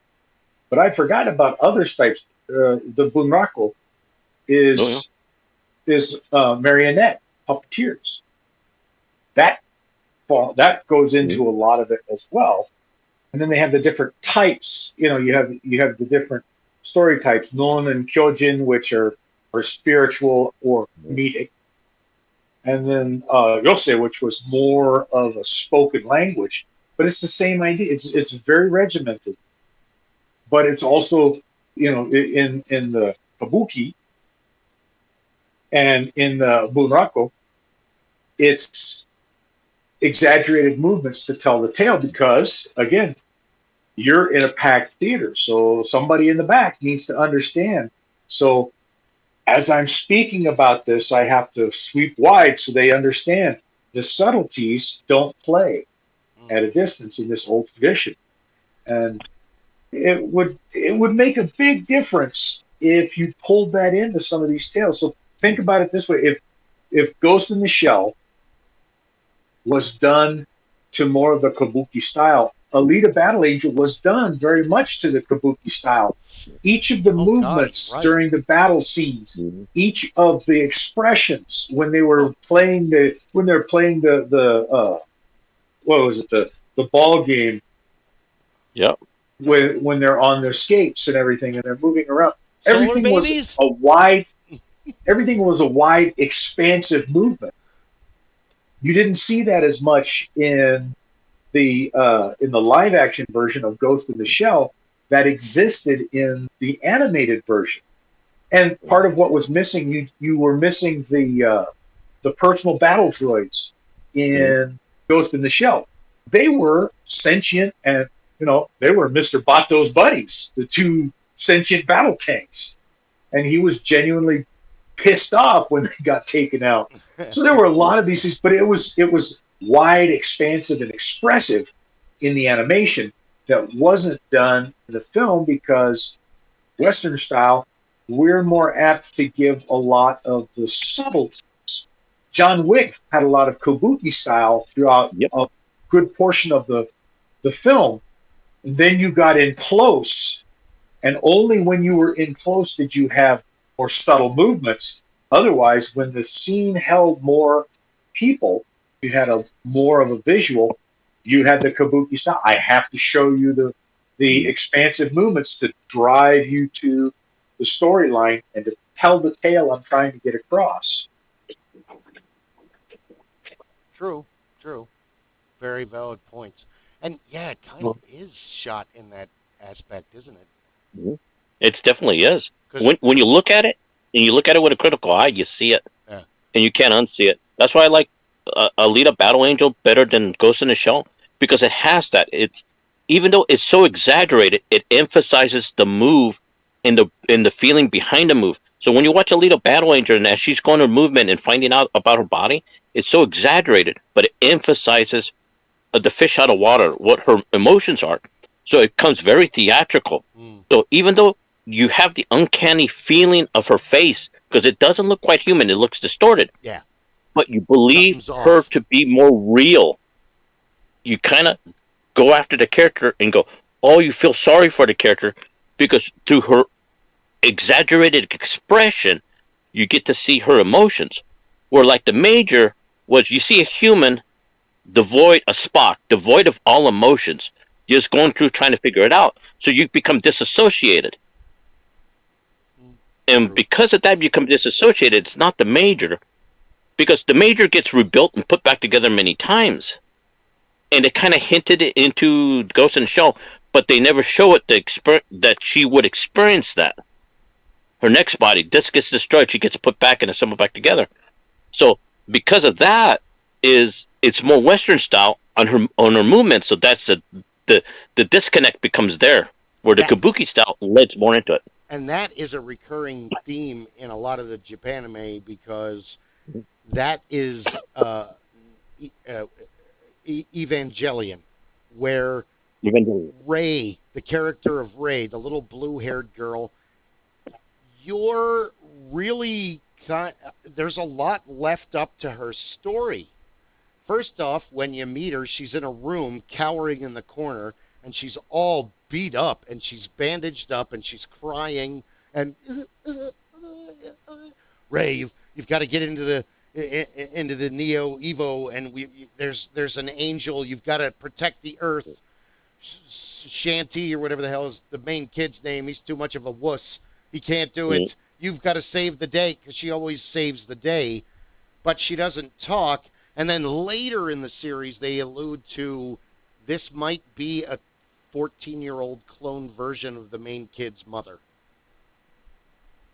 So you're just like, wait a minute. And again, I'm sure a lot is lost in translation. I hate to be like, oh, again, things are, but dude, it's not going to be a smooth, it's two totally different languages. It's two totally different cultures.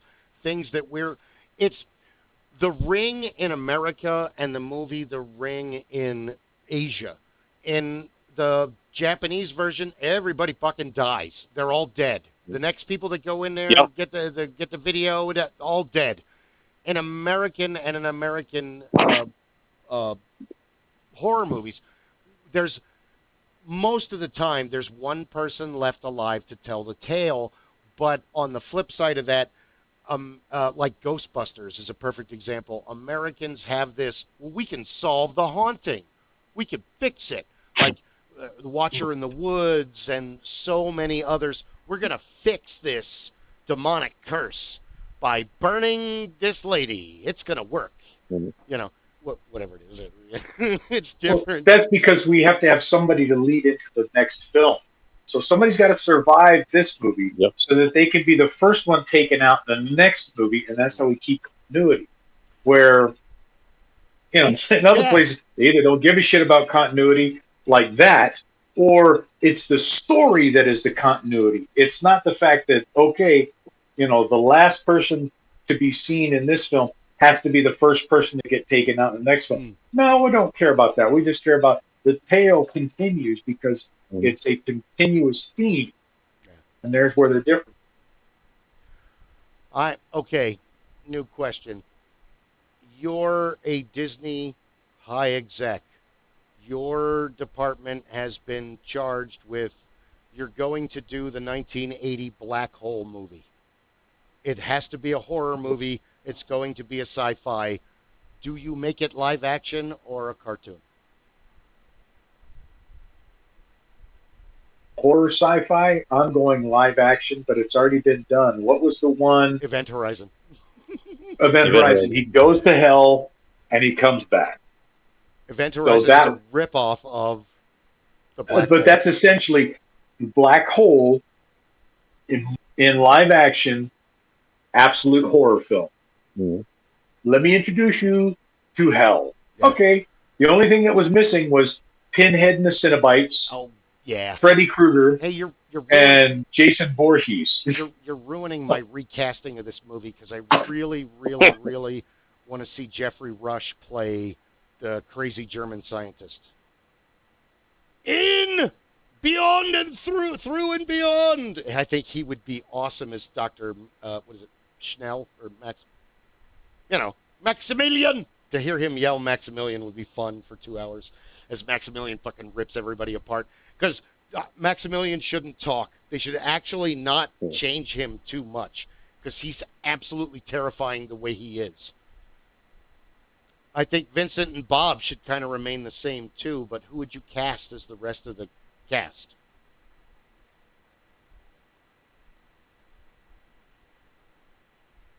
The German guy, I would do.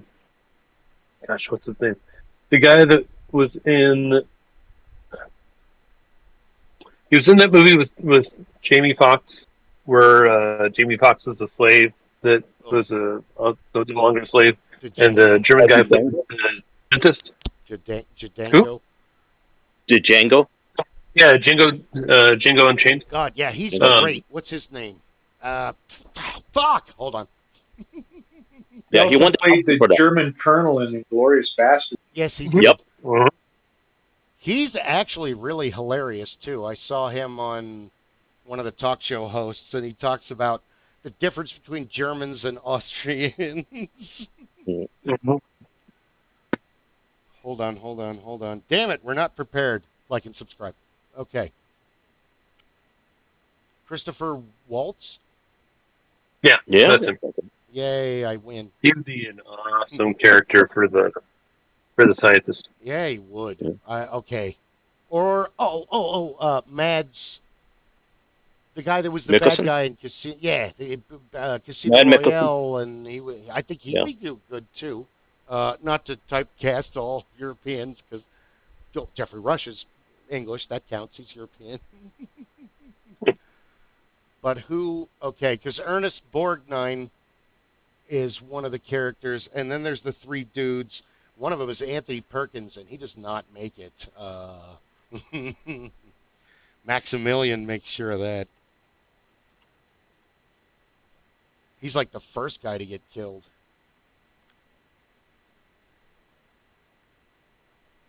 Okay. Dr. Hans Reinhardt is the Mad Doctor. Alex Durant is Anthony Perkins. Robert Forrester is Captain Dan Holland. Lieutenant Charles Pizer was played by Joseph Bottoms. Yvette Menu played Dr. Kate McCree. Harry Booth. So Ernest Borgnine was just a crewman. And then Captain, and then the robots, but you didn't get to see these guys. But Roddy McDowall did the voice of Vincent, and Slim Pickens did the voice of Bob, old Bob. the beat up old robot that sacrifices himself to save everybody by distracting Maximilian so that they can get out of there. But I mean, I've been in love with this movie for a long time because you can't do like if you would do Ice Pirates today. Same question: would you do it live action or would you do it animated? Because it would be real quick to bang that out in an animated series. But that movie was made in the 80s when we didn't understand that water's everywhere. Yeah, not having water is not a problem. It's not like the show V. We need your water and your hamsters and guinea pigs. Yes, all of them. Thank you very much. All of the hamsters, all of the guinea pigs. Yeah, that's back when motion pictures were written without a certainty of certain things. There- They were guesstimating stuff. Yes, that They were, movie, they it were won't work. projecting. War Games with Matthew Broderick, it Yeah. won't work today. We're not afraid of global thermonuclear war anymore. It's more centralized now. Oh, it's over there. It's over here. They're pissing us off. They're being, they want arms. Okay, yes, sure you do. It's a perfect example. Is that the $6 million man wouldn't work right now because $1 million wouldn't get you enough to make him. Dude, It would have to be the $6 trillion man or $quadrillion it man. would probably be the You know, $600 billion man. It would be adjust for you inflation. get a pinky, so it Which- wouldn't have worked. It just doesn't translate. It sucks too Mhm. because the Bionic Woman and the well, except for the Bigfoot fight, those were good shows. They were fun, and the oh, and they slow it down and they take the engine and the transmission out of the car, so he's just like, okay. Oh my God, Colonel Steve. That was a really cool way to do the special effects they couldn't really do. You know, the audio and visual, clues both of it. This is not reality, so just suspend a little bit there Have fun and with it. just go along with the story. Yep. The craziest show that ABC ever aired, I actually remember 4 episodes of it, and it was on in 79 or 80, and it was called The Phoenix. Mm. And Egyptian aliens that are resurrected and sent through time, and the one dude plays a bad guy scientist, and this dude was in like every sci-fi movie as the main bad. He's like the main bad guy in the movie Barbarians. He's the main bad guy. I think he's just a villain in everything he plays. He's a great villain. Oh God, what's it called? Crap. Stupid brain. Only giving me half the information. What's his name was the main character, and he is in the movie Wrath of Khan, he's working the console when they steal the ship. Judson Scott and Richard Lynch. Richard Lynch plays bad guys, and I don't think he's ever played a good guy. You look at him and you go, that guy's got to be an asshole. And apparently he's like really nice. Like Christopher McDonald, who plays Shooter McGavin. He's like a really nice guy. He's not the way Shooter, or Tom Wilson, who played Biff. It's like the opposite of his personality. They're good at being bad. Yeah. Hmm. So yeah, this show was on just before Greatest American Hero. Like years Yep. before. Oh, This came out in, it says 70. No, I'm wrong. 81 to 82. Okay. An ancient and powerful human-like alien is pursued on modern Earth while he searches for his long-lost partner. It was just fucking So in the black weird. hole, Huh? Did Maximilian have anything besides the coffee grinder blades? Yes. He had those Okay. rotating arm. He could use different arms for different things. Well, and he had Okay. laser beams too because he got Yes. beat in the shooting gallery. Mm. Vincent beat him in the shooting gallery, And he did and not that like made him that. very Oh, unhappy. Yeah. That's right. The I remember that. robot got angry. Everyone get angry. Jeez, yeah. Richard Lynch just plays a villain in everything. He's dead. He's no longer with us. He made it to 72. Good for him. Not bad. Okay, Good start. Yeah. He's even a bad guy in Murder, She Wrote. He was a bad guy in Star Trek The Next Generation. That's kind of job security if you think about it, though. Yeah, look because like you an get asshole. touched Can off you the show? road. Yeah, you look like an asshole. Can you show up next week for makeup? I It's can. a good thing and a Yes. bad thing. He was a bad guy on Automan, T.J. Hooker, The Last Ninja, Blue Thunder, Manimal, The Fall Guy. He was just awesome. He was just an awesome. A lot of bad good guy. shows. Yeah. Starsky A and lot of good Hutch. shows. Battlestar Galactica. He played Wolf, one of the other recurring assholes that just like ruins their day all the time. Oh, here's a good Buck Rogers. I was meaning to ask this last week. Should that be remade into a cartoon, or I wanted to bring up Buck Rogers because it's in this weird A Man Out of Time. I can't remember the intro. I should play it. Is Buck Rogers deserving of, because it's just weird. It's like Gamma World and Futurama all fused into one. And it's so strange because they've got space travel, but they can't like lock down the mutant problem on the planet Earth. Like, Yeah. I This don't know. is- It's kind of hard yeah. because you have with Buck Rogers. Mm. If you were to remake it, are you true to the actual? Story? The comic book or the mini? Was it a Yeah. on the radio? Who are you true to with the Buck Rogers? Is where are you going to base everything off from? Mm. You know, Yeah, no. and well, think of V. And they did the V in the 70s, the series. Mhm. Then they redid it in the 90s, Yes. and people said it was better. And it was like same thing with Battlestar Galactica. Sometimes you can redo it, but then sometimes it doesn't quite work, Yeah. and people go, it's not really that good, and they kind of they don't deal with it. So it's kind of like a hit or miss. You either have to be really good and expand it even further than the original, Yeah. or you get into trouble where people's like, I seen it, done it. It's no better than the original. Nothing's new. We've seen this before. Why Same was this pony, made? different trick. Yeah. Why? Porque? So I think that if they did it in a series like on Netflix, Buck Rogers might be good, but I don't think it would be good as a movie per se. Yeah, and eventually with Buck Rogers, what happens is you might write yourself where you're redoing stories over and over again. Mm. Because you ever notice in certain sci-fi and stuff on it, you get kind of repetition for certain stuff over and over again. You see sometimes the tropes come up with similar bad guys, the bird people and stuff on it. So sometimes what happens, you got to have it room to go and keep going. So the story has to be pushed on. So that's what happens is if it gets too formulaic, then it gets too repetitive at times. True.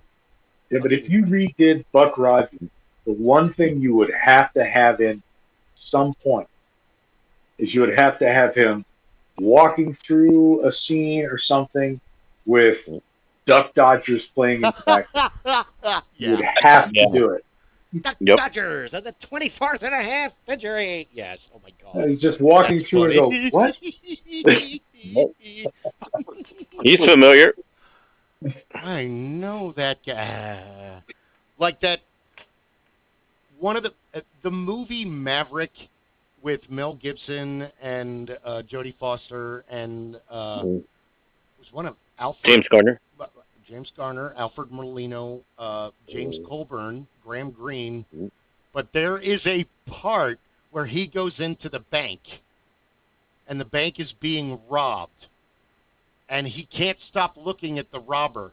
And while he's looking at the robber, all of a sudden the music changes from Old West music to like mid 80s. It was the Lethal Weapon fighting scene and it's music. Danny Glover, and he keeps looking at him, and he pulls his handkerchief down. He's like, "What are you doing?" He's like, "I'm sorry, I'm sorry."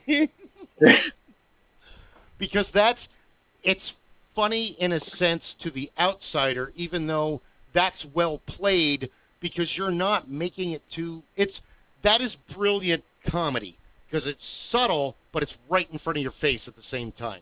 There's a bank robbery. Oh, okay, he's done. That's what my brain does anyway, because those are two great actors. The scene is brilliant, and they don't linger on it. Comedy jumps out from behind a bush and runs away, hits you in the face with a pie. It's not supposed to stand there and laugh at you and point and then insult you.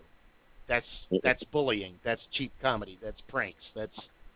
They say puns. That's are the lowest, jackass. Yeah, puns are not the lowest form of comedy. Pranks are. I'm sorry, but that works because it's an homage to the Lethal Weapon movies and an homage to a great set of actors that worked very well together. It's a shame they never did another.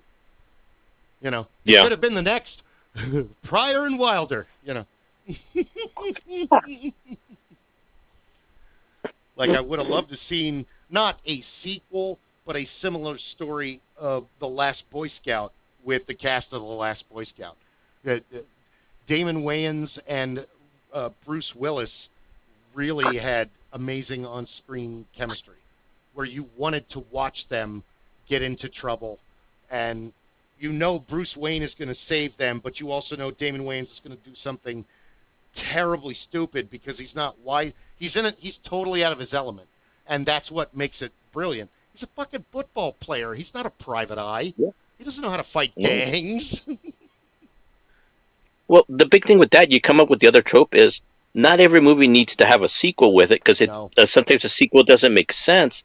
Yeah. Because the story ended. There's no way to go from it. There's really no reason to go any further. Because otherwise, in like The Last Boy Scout, it's the dichotomy because he is a football player and this is their circumstance that they're in. But the circumstance resolves at the end of the movie. Yeah. So it doesn't add any more to the movie. I would like classic movies.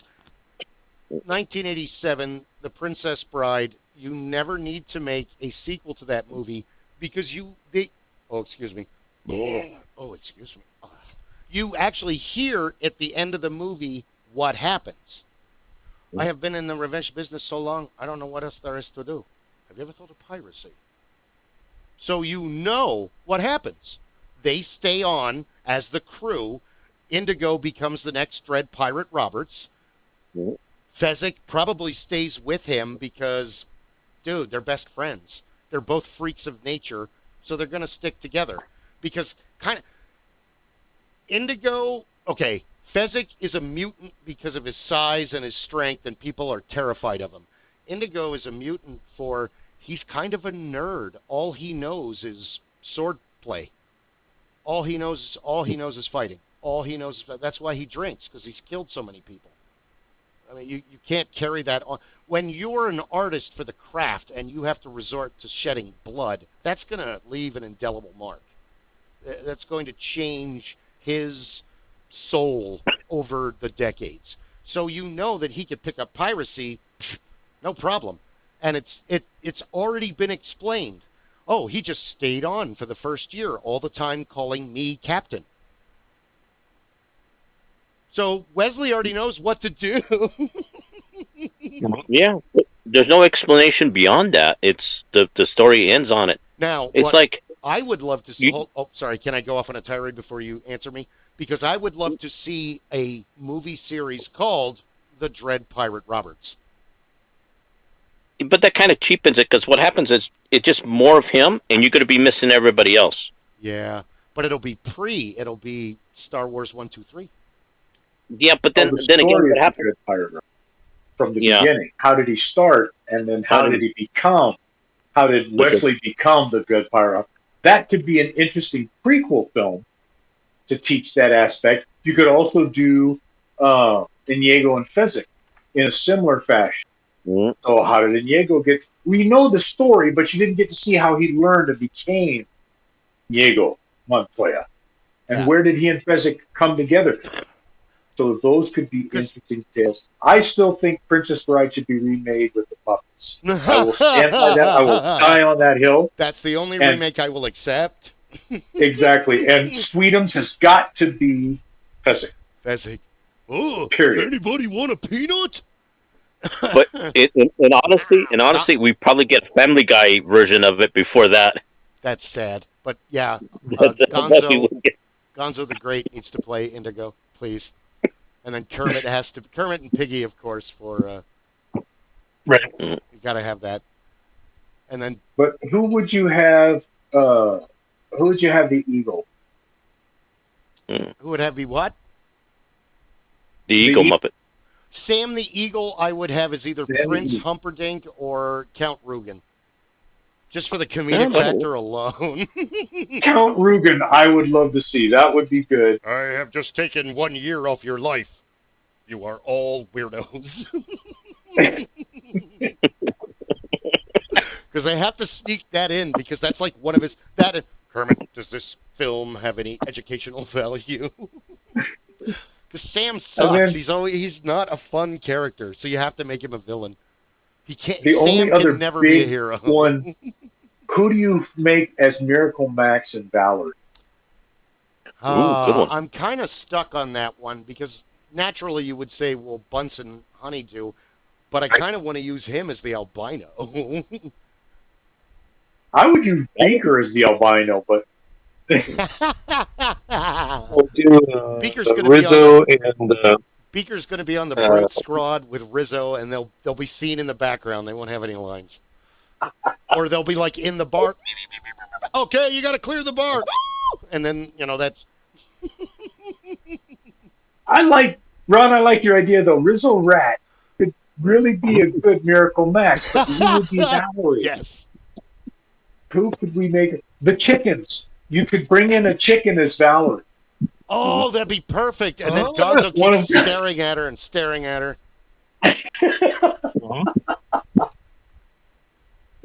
All right. the princess didn't have a whole lot of lines either. You can do it. Yeah. Wait, you can do it. What? Okay, quick. Now we got a patent. We got a trademark. Yeah, Trademark. trademark. Ron, what did you say? Oh, I was thinking that the princess didn't have that many lines overall, Not and really. so you could do the chicken. She could definitely be the chicken. But, and Camilla talks. Well, oh, stable boy, fetch me that bucket. So it would work. You're right. Mhm. Okay, so Statler has to be the dying old king, and Waldorf has to be marriage. Marriage is what brings us together. Hooray! That blessed arraignment. Or just have them off to the side laughing at, oh my God, we'll have Beaker be the impressive clergyman. There we go. Or the Swedish chef. The Swedish chef could be. Oh, And Waldorf and Statler just have to be coming through every so often and pointing out, what the hell are they doing? I want the Swedish chef to be the captain of the guard, the redheaded guy. There's still no word, my liege. I've sent my 4 fastest ships. But then later when he comes back and give us the gate key. I have no gate key. Fezzik, tear his arms off. Oh, this gate key. That would be See, that funny could as the be Swedish Beaker. chef. That could be But Beaker. he gets bullied all the time. It won't be as funny as bullying the Swedish chef because the Swedish chef is normally in charge of his show. He's Well, you remember he's in the, charge until the You whatever remember he's the making goes crazy. 2 in the movie, most current movie, and a couple of times in the show, they had the 2 gargoyles, Oh. Mhm. the 2 monsters that showed up. They could play in those roles. As the guards? You had the bear. The bear could be the Bear. the captain of the guard. I Good. instead of having ROUSs, I would have them be the yip yaps. Yip yip yip yip yip yip yip yip yip. Fire swamp. Yip yip yip yip. that, And they just like get scared. What the fuck was that? We gotta get out of here. Oh my god, that was terrifying. I think Floyd would be a good, Oh, good one for the guard. Be Floyd. Yeah, Floyd? I ain't got no key. Oh, that key. All right, here we go. Oh no, Floyd's groove again.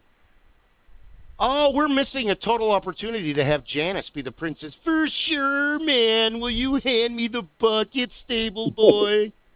As you Or- wish. Janice and Zoot could play. Oh my god, yeah. Could play Miracle Like Max Wesley. and Valerie. Liar! Oh man, you're totally lying. Because Janice is always a hippie. She's like the hippie of the group. Yep. Where Zoot, he doesn't really have a lot of lines. Floyd has more of the lines, or Dr. Teeth. There you go. You could do Floyd and Janice, or yeah. Dr. Teeth and Janice. Oh God, yeah, Dr. Teeth would be great. Oh, what we got here is a case of near death. He's only mostly dead. Let me tell you about it. He gets on the piano. Mostly dead, isn't slightly alive. It'd be great, dude. It's the only remake I will accept. I would like start screaming if they're like, we're redoing Princess Bride and it's not with the Muppets. You know. And we got to find a role for Animal. Oh, yeah. Oh, Actually, Animal. Fred Savage. I would say you could make Animal guessing book. one of the when they're talking and they're asking, well, what are our assets? Rather than you have the cloak. Well, I've got this. We don't have a wheelbarrow. That would be something. But that is good. We need him. Keep that handy. Does he live in there? Because the best was the Christmas Carol, and they make a meme about it, and I've reposted it 12 times, where they're like, they probably said, Michael Caine, just have fun with this. It's Muppets, you know, you'll have a good time. And he's like, fuck that. I'm being as serious as a heart attack. And it worked. You believe that he's Ebenezer Scrooge. Other movies to remake with Muppets. 12 Angry Men. Yep. Dinner with Andre. You're limited there, but yeah. No, because Telly from Sesame Street is going to be Andre. Oh, we're all living in a prison and no one understands. Take this pine cone, escape while you can. Because Tully the pink. Well, he's like purple. He's pink. He's pink. Well, if we can pull in the Sesame Streeters, then we can really have a good time. But it does happen in New York, so I figured that was appropriate. Because there are some places you could take Big Bird and the Snuffleupagus in films and just have a field day. I don't. I would. Well, I wanted to stick more, towards the older movies and just recap that they're Muppets. They're all in the. Could we redo Repo Man with Muppets? Would it work? Repo Man's life is always intense. You just fired that gun to that guy's house. It's blanks. Babe. I love that movie. That's Crazy or Crazy Eddie. Yeah. Best is Walter Tracy's character.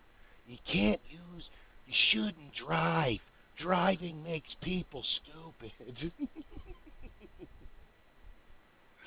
He's great. He's in the Batman. Huh? Any Tarantino film. Any Quentin Tarantino film. Reservoir Dogs would be a good one. Reservoir With the Dogs and Muppets. Muppets. I immediately think True Romance when you say Tarantino. So I'm recasting that right now. Oh my God. Gonzo has to play Drexel Spivey. Oh, is it White Boy Day? It ain't white boy day, is it? No, man, it ain't white boy day. Zoot can be Marty. Who's going to be Clarence in Alabama? Oh yeah, Sam the there's Eagle potential. is Dad. Yeah.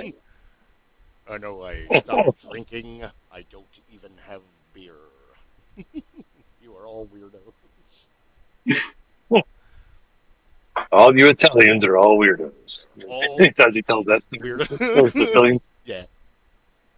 and You're that is all, why you're all yeah, because weirdos. that half that speech you can't do with puppet. Well, I mean, if it was an R rating, yeah. It's Right. such a good movie. Usual Suspects with, oh my God. So who's Verbal Kint? Who's gonna play? Which Muppet is gonna play Kevin Spacey in Usual Suspects? Kaiser says, "Oh man, yeah, who's gonna play him?" Grover. Oh, I'm actually Kaiser Soze the whole time.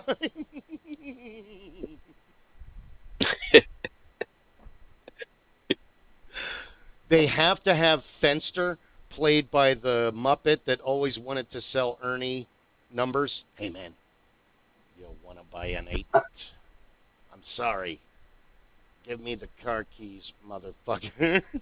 I'm sorry, can you repeat that? I'm sorry, what?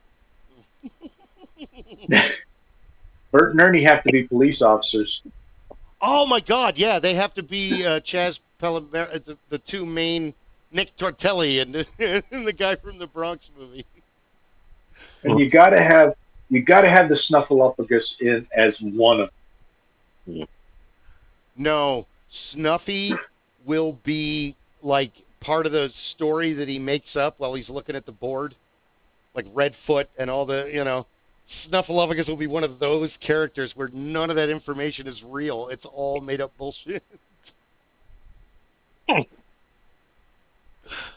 All right, who does Sweetums get to play? That's a Good one. tough one. Even if he's just an on and off, because Sweetums has got to be the one that gets to come in, make the Okay. big whoa and off. Sweetums will play the Hungarian that was hiding and half of his leg is burned away. And he keeps screaming in Hungarian that he's seen the face of Kaiser Soze.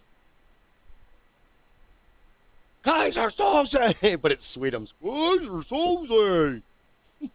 It's the face of the devil! So who's going to play McManus, Stephen Baldwin's character, the sharpshooter? 1, 2, 3, 4, 5. Oswald was a fag. The Count. The Count. 1, Oh 2, my God. 3, 4. Oh my God, you're right. I just answered myself. 1, 2, Okay, that's Think awesome. of the lineup. Oh, Yeah, because now And you gotta have who's going to play? you gotta have Big Bird in the lineup. You gotta have Big Bird at one end of the line.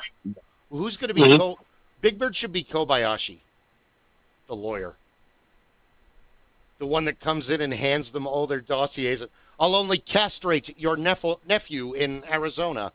You did this. And they all look at Kevin Pollak and he's like, what? I took the truck. One of us had to steal it. Give me the keys, cocksucker, motherfucker. And they all start laughing. usual. So who's going to play Gabriel Byrne? Probably Kermit. I see Kermit because he's the tragic character out of all of them because he doesn't want to be involved. He just wants to go off with the redhead and start the business and just disappear, and he doesn't want to be involved in crime anymore. So you can have him and Piggy or Zoot and Janice since we're on that. For sure, man. I hate your crime life.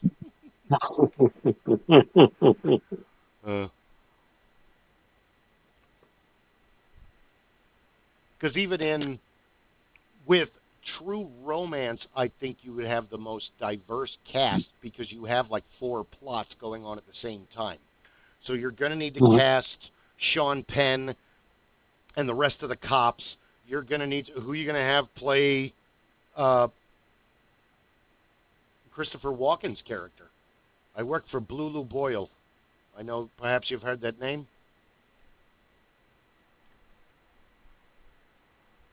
Because then there's so many levels to that movie. There's so many people in it. Because who's going to play Saul? Gonzo. Gonzo. Gonzo is the perfect for any Christopher Walken character. Duly noted. Okay. Christopher Walken at Gonzo. Okay, I can't argue with that. I'm going to laugh the entire time he's on the screen trying to deliver Christopher Walken. I came in here and I noticed. Oh no, we're out of milk. Truly, a trip to Trader Joe's is in my future. The Hungarian guy you're talking about? Yeah. Instead of Sweetums, that's got to be the Swedish chef. Yeah. Or Animal, because he's all burned and fucked up and he's just screaming. That's a perfect role for Animal or the Swedish chef. Animal. Burn the hair, disguise your Susie. Since that's what Swedish sounds like to Americans. How does it sound like to Americans? Oh, just watch the Muppets. You'll figure it out. There he is. That's insulting. No, it's just how that sounds to us. We don't know. We're Americans. You're lucky we learned English. We mostly just grunt at each other. There's not much beyond that. Like and subscribe. Thank you for viewing. We love you. So, let me try to pick another one here.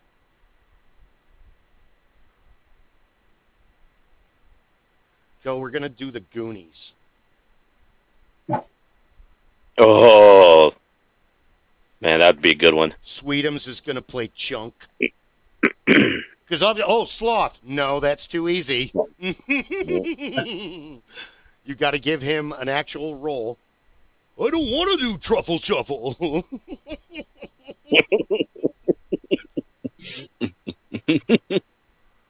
Well, then Sloth would be Beaker.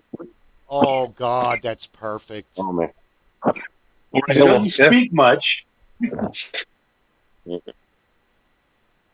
Bran has got to be Sam the Eagle. Carrie, Who's are gonna you going to go to him with the dance? Who's going to be the mouth? What did you say, Rob? Who's going to be the Fratellis? Ooh. Yeah. Oscar the Grouch. And Rizzo. We're going to bring in anybody. Got to bring in Oscar the Grouch. In fact, Oscar, remember when Oscar had a brother or a cousin or somebody that showed up every so often? He's got a whole family. That could be the Fratellis. So the Oscar the Grouch family. Perfect. There's a mom. There's a mother Oscar too. So yeah, or mother Grouch. Mama Fratelli. Mm-hmm. Have you ever watched the documentary? Have you ever watched the director's cut of the Goonies, where they have Sean Astin and the rest of the cast and Richard Donner, and they sit down and they watch the movie, and they talk about. He gets to a point where because you watch the film and they watch it and he makes comments and he's like this and that and this and you're like, wow, I never noticed that before. I didn't know that. Oh, that's a neat behind the scenes trivia.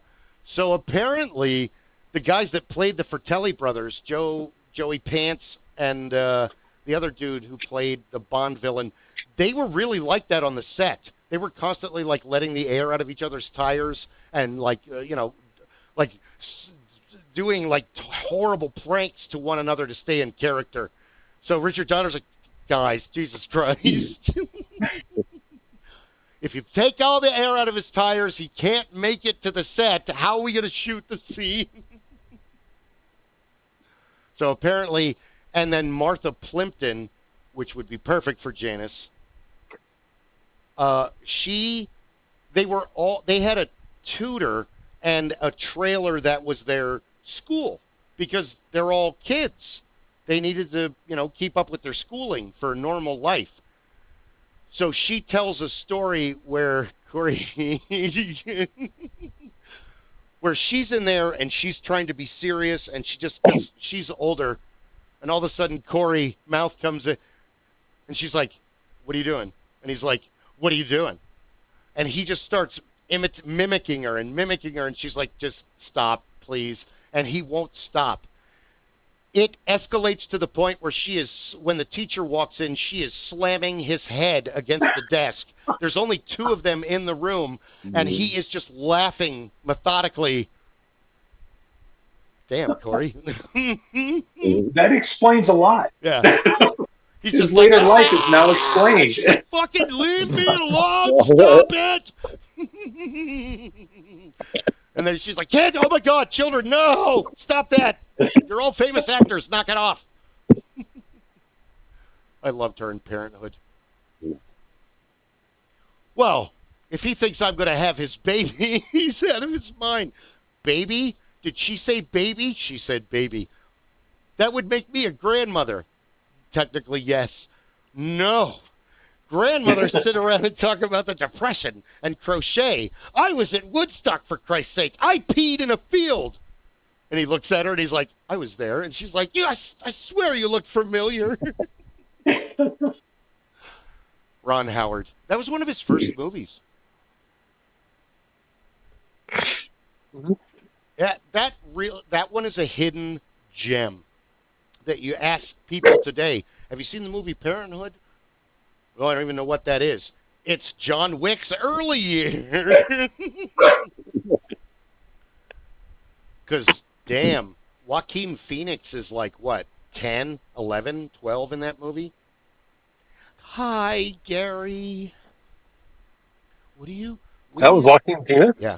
What are you doing in my room? Gary, we need to talk about your videos." "She needs a man now." "Grant, these aren't mine."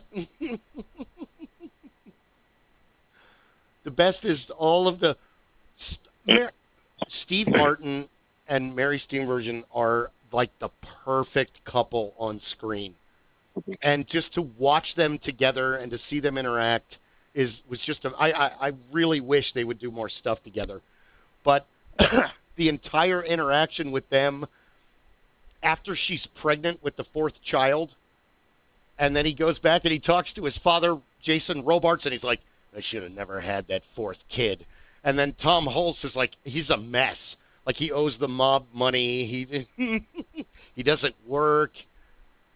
It's the early 80s, so he has a mixed race kid, which is kind of frowned upon, but the kid ends up being like totally accepted by the family. "This is cool, my son." And then Rick Moranis, did he say cool? Did he name the kid Cool? But it does kind of... Parenthood for your, white suburban family did what Paul Rodriguez did in AKA Pablo for the Hispanic culture, where it's the same kind of thing, where he talks about, "I've got my sister and my brother-in-law, and they just argue all the time. They cannot stop fighting at every family function. They're constantly screaming about each other." And then he's like, "Oh, and then my other sister, and then they can't keep their hands off one another. The eighth kid is about to be born." It's like, oh God, yeah, he's right. He goes through the entire family trope, and he even talks about something that I noticed in the culture, and I had heard it a bunch of times before I heard it in his stand-up routine is, "Well, my mom has the parrot." "Oh, and how is the parrot?" "Oh, well, she tells the parrot everything. The parrot's all knowing."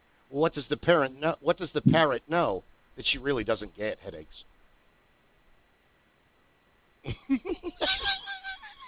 She told the bird in Spanish that she's telling the husband she has headaches when she doesn't. So the bird knows.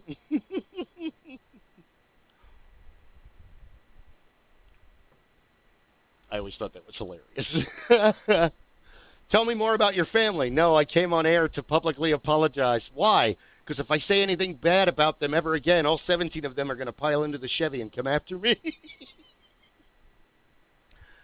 Unfortunately, that show did not last long. But then you got George Lopez's show, which was kind of like the second iteration of the same. Would you agree, Guy? No, Ooh, I didn't go like ahead. it. I didn't like the George Lopez show because he goes into stereotypes on it, and it's not really what true Hispanic families are. No. He plays into the Western version of it so much. It's not in it at all. It's a stereotype upon a stereotype. To say honestly, Where Paul Rodriguez, it was more natural, and half the dialogue was in Spanish, so you really had to keep up. well, Paul Rodriguez was more honest, was more through experience. Where the other show was you taking things from it, and it's always the comical version of it, the stereotypical of it. So you lose a little bit. It had heart, but it lost a little bit on the nuance on this type of comedy. Even in some of his movies, I look at, I'm like, um, there was a comedian that stole other people's work, Milton Berle. and he Martinez, or you don't even hear him now. He's the one that said "dee," the Spanish one. Oh, yeah, yeah, yeah. Carlos The Mencia. fluffy guy. Carlos Mencia, thank you. Is And that he's a Carlos Mencia of TV shows and sitcoms because he's stealing from other people, redoing it, and it's not authentic. So Carlos Mencia stole from the greats, Bill Cosby, stole from Richard Pryor, and just reworded it and put it on his own. And when he got called out on it, he got defensive about it. But people said, "No, wait a minute, we heard this material before," and you don't even hear from him anymore. no? So with him, that's what I see from it is I look at him and like, he just the same thing just wrapped up in a different package. I don't see him as authentic. Good point. Thank you for your input on that because it's always good to hear. And you guys didn't say anything, so there you go. Yeah, I never watched the show. No I remember his comedy routine, stand-up comedy a little bit, Mm. but I never watched the TV show. It looked it. I think I understand what you mean, Guy, because it looked like a typical family stereotype TV show, and so it was just not. I've seen them before. Didn't need to watch another family sitcom again. Yeah. Yeah, and I seen it done better. The Ron, to go with your point, when I looked at it and I looked at the thing of it, and it's kind of was he's pushing a stereotype for laughs, but a Hispanic father would have different characteristics and so forth. So if you went through it, you could see it. Like in my family and other families, there's certain stereotypes that are there. You know, it's like when you see it, is they're always like in the Hispanic community, they're always welcoming people for food. You come in, you got to get fed. Oh yeah. That goes without saying. So they kind of played it for laughs, but they didn't play it for what it really means. So sometimes let's say it was like an American actor playing a Hispanic family, not an Hispanic playing an authentic Spanish family. Yeah. So the disconnect comes up is the jokes and stuff on it. It's an Americanized version of it. I'd say it's more family in South LA than if somebody lived in Mexico. Let's put it that way. So it's a Southern California family, but it's not really true a Hispanic family. It's a Spanglish family. Yeah. And they're trying to put it off as, and it's not. Because if they really wanted to do it, if they really want to do George Lopez show and really want to do it, it would have been in a pueblo, wouldn't have been in a casita, would have been in a little shanty town, and it would have been done that way. You would have done something, it would have looked something out of Desperado. And then I would have went, okay, I've seen it. It's all set up this way. This was L.A. It's all L.A. topic. He's working LA mechanic and stuff. suburbs, So you see yeah. it's suburbs. So you look at them like, okay, I could see it. It's a Dr. Huxtable light. Good point. That's what it was told at. Where if they would have did it, then put it in Mexico, put it in a pueblo, put it in a cantina. You have the little store on the side. Yeah. You have the little auto mechanic that he doesn't. You go with the true on it and go into it. Then people would have went, but they didn't want to do that. So that's why I look at it and went, okay, it's good, but it's just a rewrapping of the Roseanne. It's a rewrapping of a lot of shows just like that. Because if you look at it, similar topics. If you look at Roseanne and look at them, Roseanne, Poor One white- Day at a Time, Alice. It just all it goes on and on. It's just like at least with Tim Allen's comedy, it's more authentic because it pertained to him, his love of cars and stuff. So I like Tim Allen's comedy, like Home Improvement and so forth, because it's a a view into his type of family and what it would be like if he was a dad. Yeah. So you look at that and like, okay, he's authentic because it's authentic to him. Mm. But His misgivings, his goof, yeah. So I look at him. Oh, okay, I get it.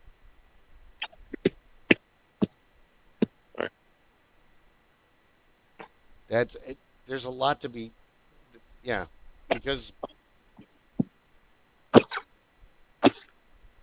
with Actually, to do the show, I would have put Gabriel, Fluffy, yeah, in his Gabriel part. Iglesias? Gabriel Yes. Iglesias. Is he Julio Gabriel Iglesias' Iglesias. nephew? No, I would have put him into the part because he understands being in the barrio. He understands that type of culture, being into it, and he could give you a little extra from it. But it would have been his version of it with his fans and growing up as a comedian. I would see that coming because he's from the barrio. So you would see it Southwest LA. George Lopez tried to portray that, but I would have given Fluffy more credibility, let's say, That's than what George Lopez. Born in East LA with Cheech Marin and Paul Rodriguez is in that one too. That is a great movie. Yeah. It's very funny. Great And it's very true of, at that time. Anyway, it still is. A bunch of stuff's going on. Everybody's upset again. Oh no. But what's another good one? Bring back. But you know why it wouldn't work? No, why? You know why it wouldn't work? And they missed one thing about it. Is their main language wouldn't have been English, would have been Spanish, and trying to translate it into a Spanglish to communicate. The default would have been Spanish. Yeah. So when they're talking about things and they start complaining, and you would have had the mom go off into Spanish, they would have gone on out to Spanish and put translations at the bottom. That would have been traditional. They would have defaulted to their native language, and that would have been kind of funny because then the audience has to see these little transcripts. But that's what's happened. Many times. Let me ask you this: if you've been into this scenario, you ever work with somebody in electrical or out in the field, and they're speaking Spanish, and they keep speaking Spanish even when you're there because they think you don't understand it? Yep. They're gonna do that until you start speaking it. Then they start talking to it. So that happens is they're gonna communicate in Spanish, and you see that a little bit with the George Lopez show on it. But they're English speaking parents. So I looked at it as they're English parents, just with a Spanish heritage. If I agree. If you're gonna make a show like one of those shows now, you need to have some white guy. Okay, what did they say? Well, they're talking about this, and I heard that word, and then these three things. What does that mean? I'm still trying to piece it together. I really don't know. We don't know. And that's the whole crux of it, and that's what have been true of it. It's like, I'll give you an example. I'll give you an example. Have you guys seen, and this is with George Lopez on it too, have you seen the movie Blue Beetle? No. Mm-hmm. Okay. Yes, I've seen it. Okay. Was it good? So, what do you think of their depiction of the family, Ron? Was it Hispanic enough, Ron? Well, but that's kind of what I'm asking is, what type of depiction? There's some pretty big stereotypes, but it was okay. I mean, it seemed like a family. The family dynamics all seemed okay, but there was definitely the fat dad. I think, but anyways, whoever the guy that was heavier, I think he was supposed to be the dad. He really played it. He played some of the stereotypes pretty heavy too. But overall, it was all right. It seemed like a modern, not a first generation family or even a second generation family. Maybe the family's been here for three, four generations, something like that. I think it's where I got out of it. Yeah, but the one thing that they missed in it, and everybody didn't understand it because it's a Spanish family. Dad does the sacrifice. He's the matriarch of it. Whoops. So he's been him four. His wife's there, and they put him in a little park. And I don't want to ruin the movie for any one of it. Go ahead. The George Lopez shit tons of movies tonight. The George Lopez part would have been a lot smaller. He's the stupid Tio. but he's not part of the family. So Here's what happens Spanish is for you. Tio means uncle.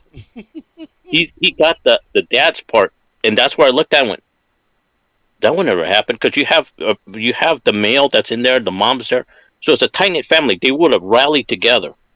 The Tio is part of it, but he would have never took the dad's role. And I looked at him like, whoa, that's weird. And when I saw it, I looked at him and went, oh, they kind of missed that altogether. Because the dad would have did. You seen the movie? The dad would have did what he did. That's typical. He would have, as any dad would have did. I understand that part. I put that part in it. But the dad would have been a force to reckon with behind everything else to make what happens in the movie happen. But they kind of took it away from him. They kind of made it happen, and they gave some of the parts to, the George Lopez character, which I thought wasn't quite justifiable, and a lot of it was done for laughs and a little bit of stereotype. The crux with it, it's not a bad movie, but like I said, sometimes they pushed it a little bit to play for laughs and forgot about the heart of it, because that movie really has a heart to it. It's just that they kind of lost it at the end, because you didn't feel the weight of it, because of what happened should have been devastating to him. Should have been like, oh, that would have been, if you understand a true Hispanic family, that would have been utterly devastating. And you didn't feel that. You're like, oh, but that's the only thing about it that I saw is they played into the comedy of it, but they didn't play into the heart where it really would mean it. Where team, because if you ever see like a lot of movies where you have really the heart and something bad goes and you feel sorry and you feel the impact in the audience, that should have been that in that movie. You should have felt the impact. It should have resonated, and it didn't. Like the movie Coco. Well, yeah. Well, a perfect example. Yeah. Coco, when you look at it, it resonated. And that was more with the experience, because it dealt with the ancestors. It dealt with your grandparents. It dealt with legacy and stuff on it. So you had the impact with Coco, and you felt that. You felt the weight of it, of him. So when you understand his journey and the impact of it, you felt it because you understood it. So I think that was lost, like in Blue Beetle and going again with the George Lopez. He goes for the cheap joke, but sometimes he loses the momentum of the joke of it. And it's like, heard that one before. It gets a little repetitive. So, it's like when he called Batman a fascist. Well, and I went, he insulted Batman. He's done. He insulted Batman. It's over. The honestly, the funniest George Lopez line is from the show when he's talking to his son. No, stop that. We're Mexicans, not Mexicans. and that right there, it's just a cheap kind of. It's a Robert Rodriguez. It's a cheap thing on it. There's so much things he could have said. Yeah. No, there's so much things he could have said from Mexico, from the heritage, that would have made poignant, that he didn't say. Yeah. Like there's a thing in Mexico that he could have said, hey, and there's a Spanish saying that says, ni tú más ni yo menos. You're not more, they're not more, and you're not less. Yeah. And that would have resonated. And this is not my saying. It's an old saying that everybody passed on, that you hear from it. And he could have just said that. And it's not like he doesn't know, because he had to come across it in his life with it. But he could have said, ni tú más ni mo. Remember this, boy. And it would have went, bing. Yeah, but he says, we're Mexicans.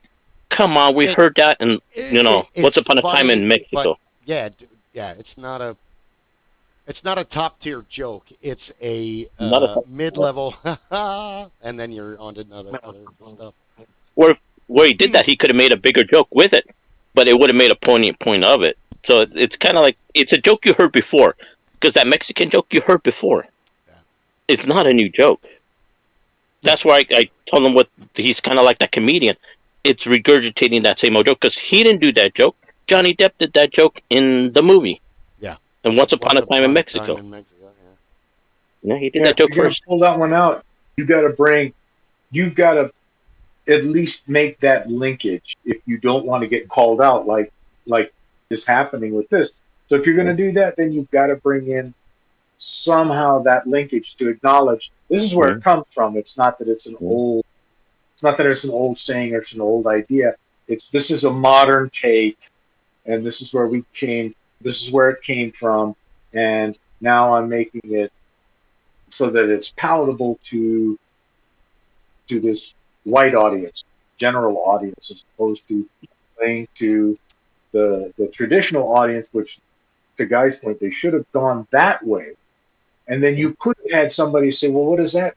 Oh, well, here's what it is. Then you bring in that explanation. As soon as my mouth works, then you bring in the explanation of that idea.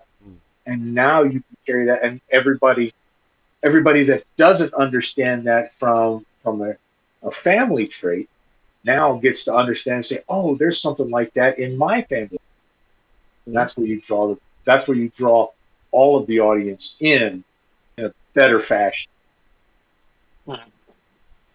And it's not like I don't like George Lopez. I just see what his comedy is for what it is.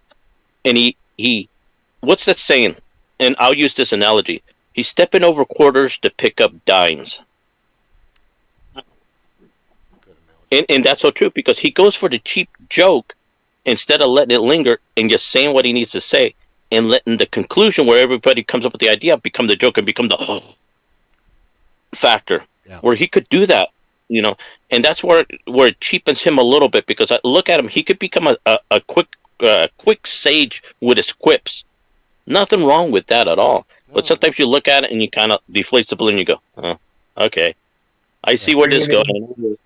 That brings him into the level of somebody like a Billy Connolly or George Carlin, any of these comedians that work for that next level. I'm going to present you with something, and I'm going to entertain you, but I'm also going to teach you something, and you're not going to realize it until after I have planted it and put it there, and then you're going to sit back and go, oh shit, I learned something again.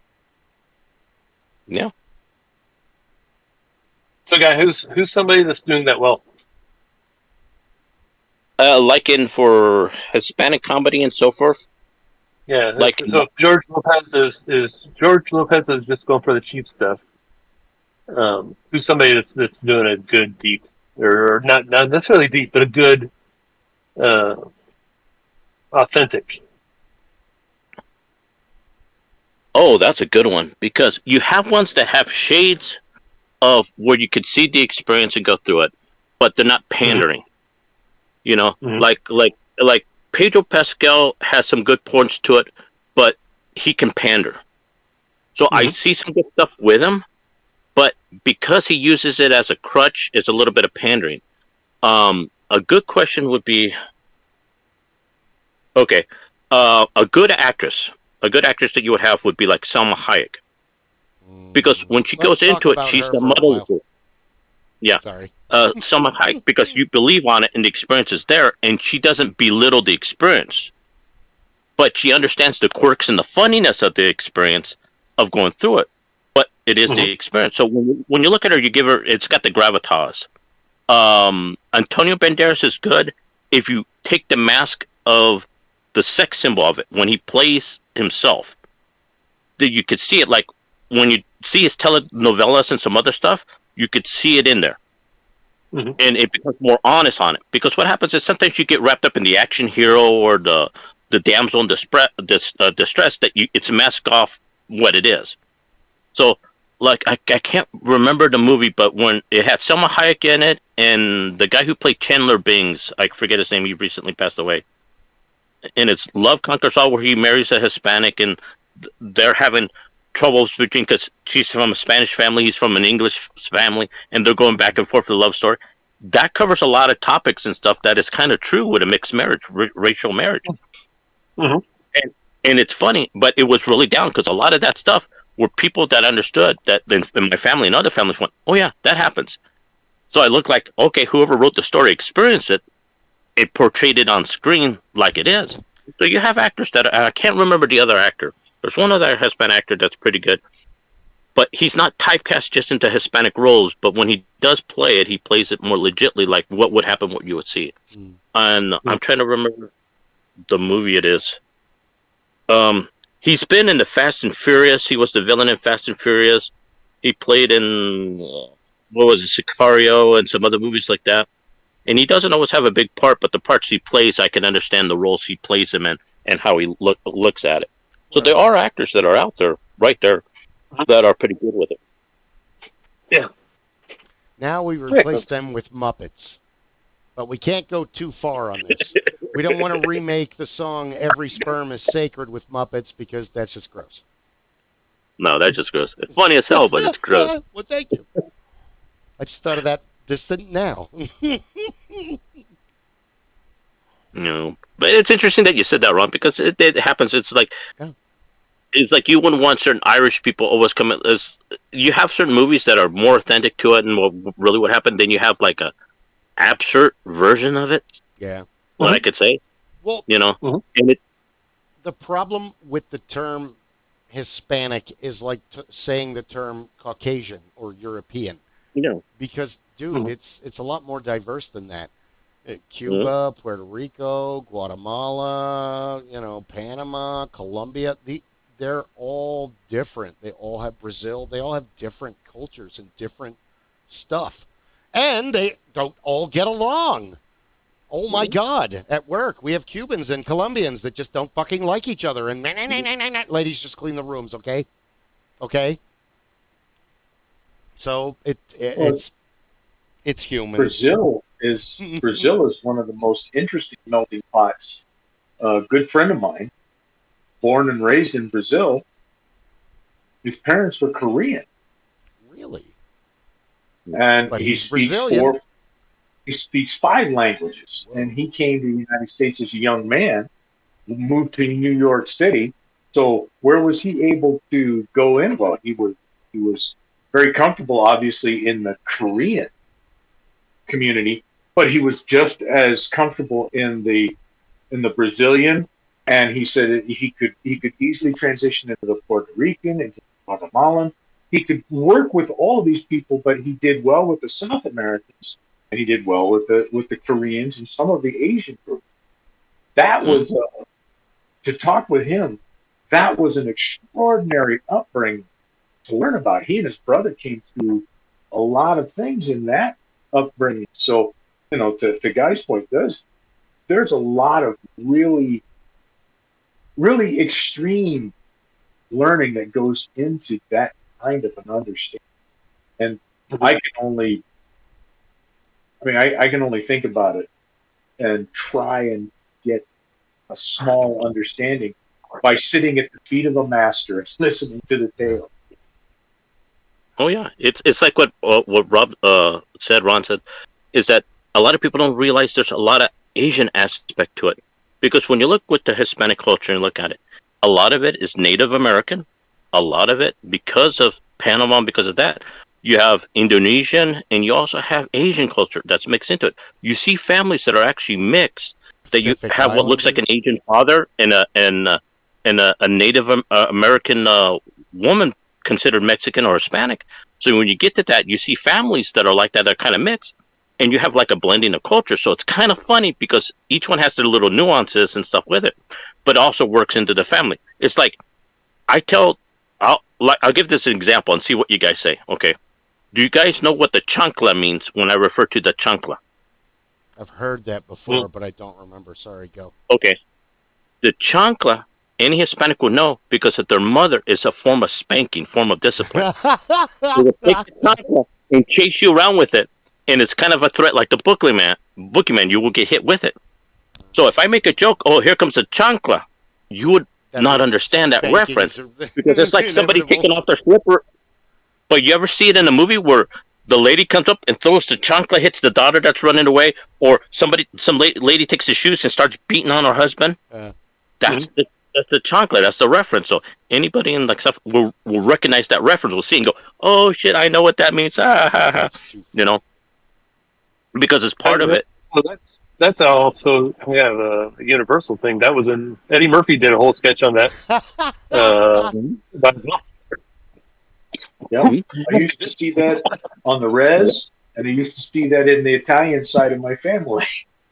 Yeah, right. Yeah, that was a very universal component to a lot of different groups. Thanks, The Ron. res, it was always, don't do that. Why? Oh, she'll hit you hard enough to turn you into a girl. Okay. Watch you eat the ice cream off the floor. Where our component, like what we know, is like, well, I'm going to go get a branch off the tree, or I'm going to get a whooping stick, a switch. Yep. That's the equivalent to it. But you would get it if I said, "Hey, I'm going to get the switch off from the tree." Well, No, you would understand the reference.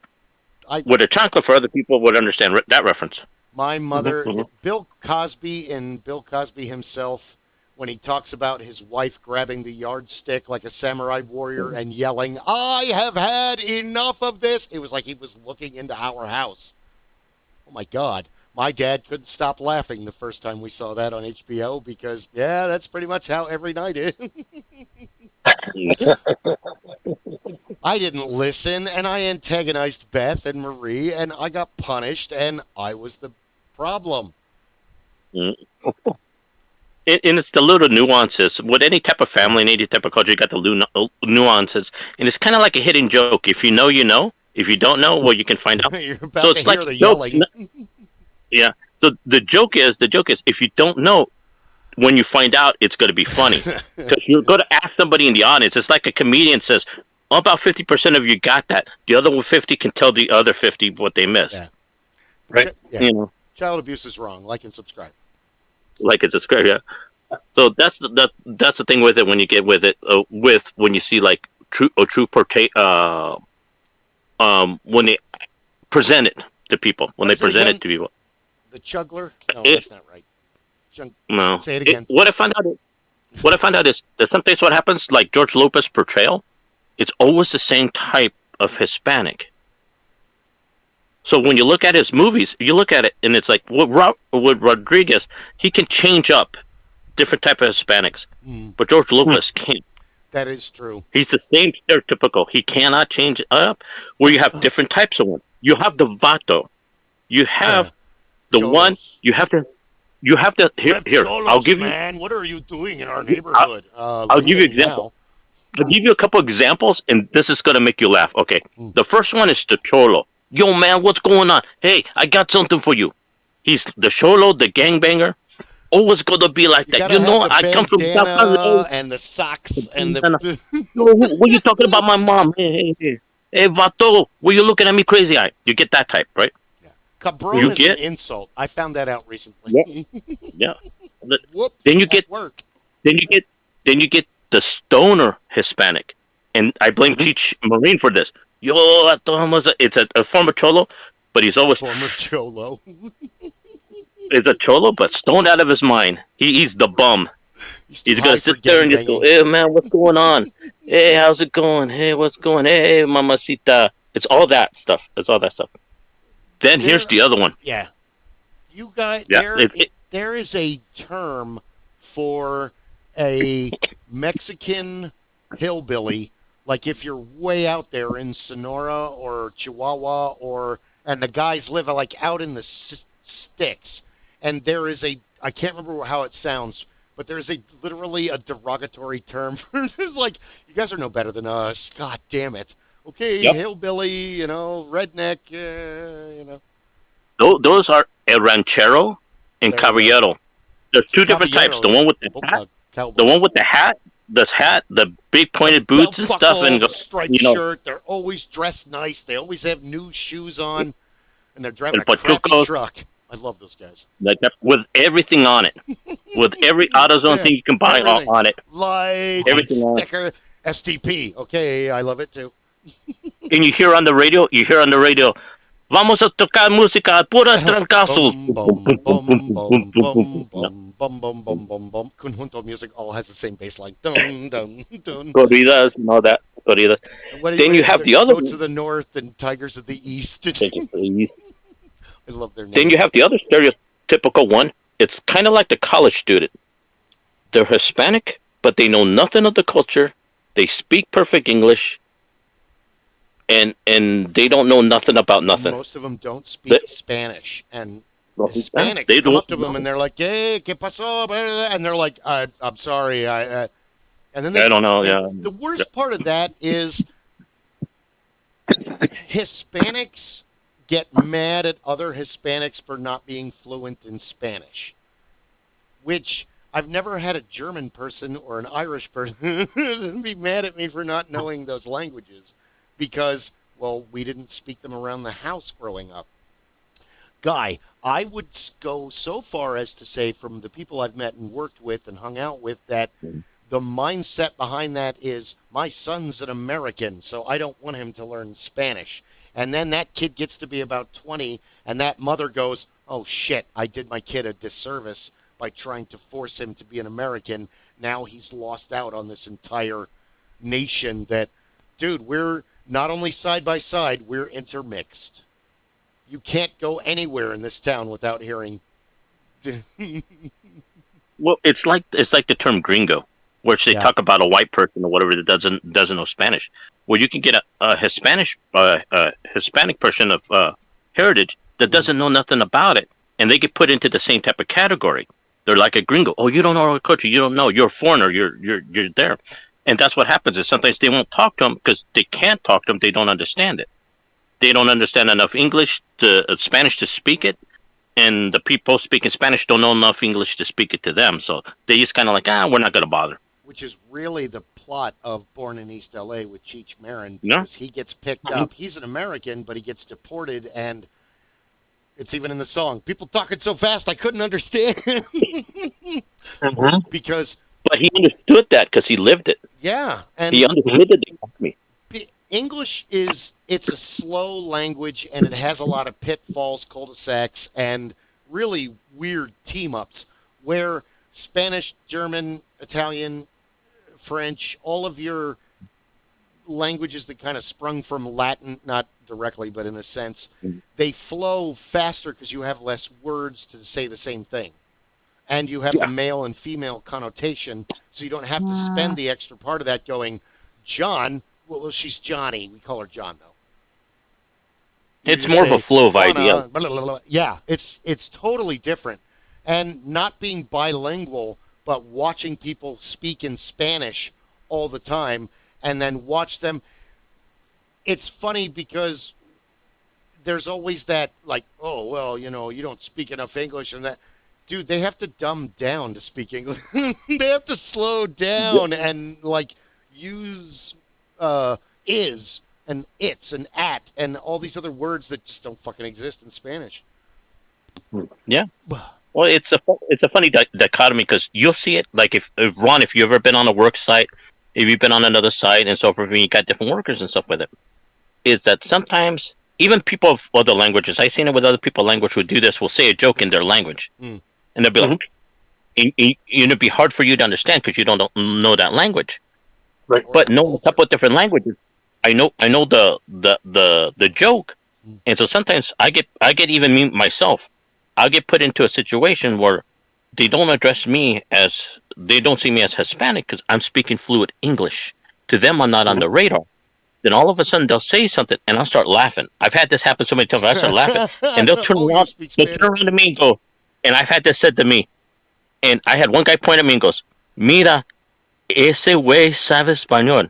I said, this jerk knows Spanish. And I'll say something back to him. I go, hell yeah, jerk, I know Spanish. And I'll say something into it. And you go, and he goes, oh, mother, and they'll go off. And they'll be so surprised because I know Spanish and I speak to them in a dialect. But they don't. Then other ones from the rip, if I say one word in Spanish, what's funny, if I go, sí, or I go, con permiso, or just one thing, then they already know. Once I say it and how I say it in a dialect, then they already know I know Spanish. Then they'll start speaking to me. It's like I give them the permission to talk to, and they'll speak to me in Spanish, and it's okay. It's fine. Yes. You have to be careful with this great weapon, because if you don't speak fast enough or enough, you can get yourself into trouble. Just like when you call the bank and then you jokingly answer in Spanish, and now you have to do the whole call in Spanish. Oh shit, I'm hanging up. Yeah, you get it. Don't do that.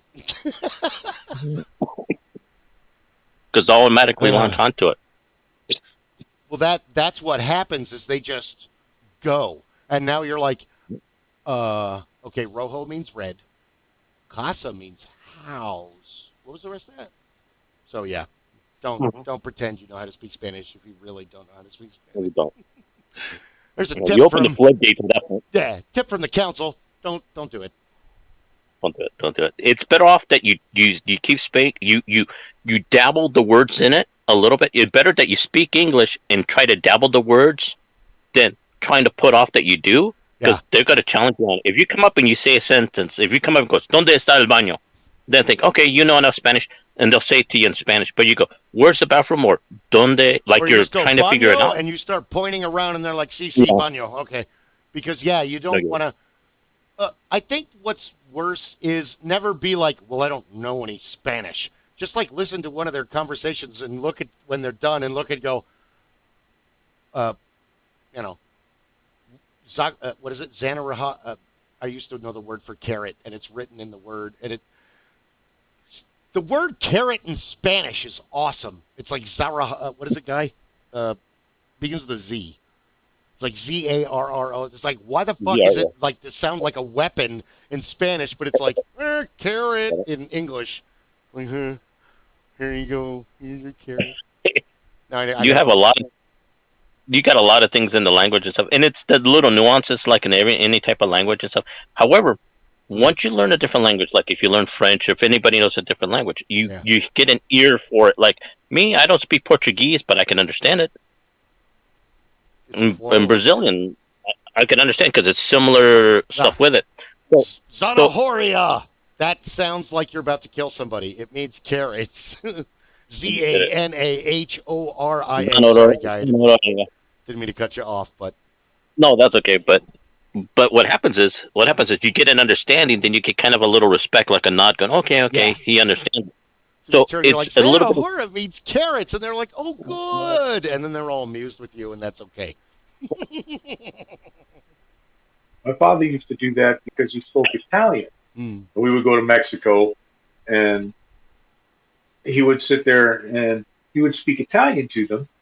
Yes, and como se parla italiano? Oh, no. And then he'd start speaking Italian, asking about things, and they'd get that look of, oh my God, I do understand this enough, and they could carry on a conversation. It was close enough that they could carry forward. And that worked out very well.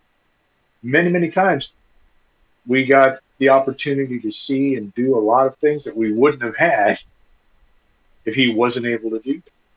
My cousin married a gentleman, and his family is his parents were first generation Mexican American, and so my cousin's family is from Sicily, and so it got very interesting at times because her husband's family got upset with her because they thought she was Mexican or Spanish.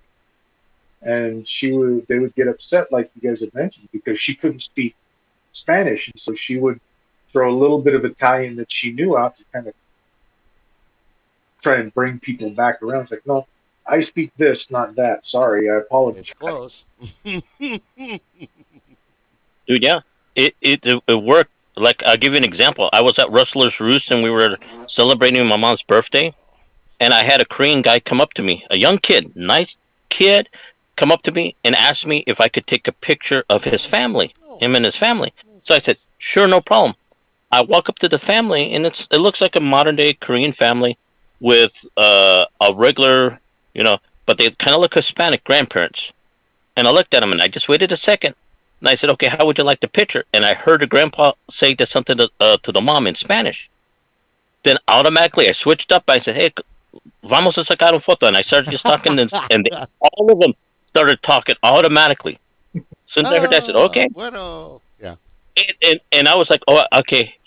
And I figured, they sent their son over to talk because he's the one that talks English. So I figured they'd be talking in Korean or something on it.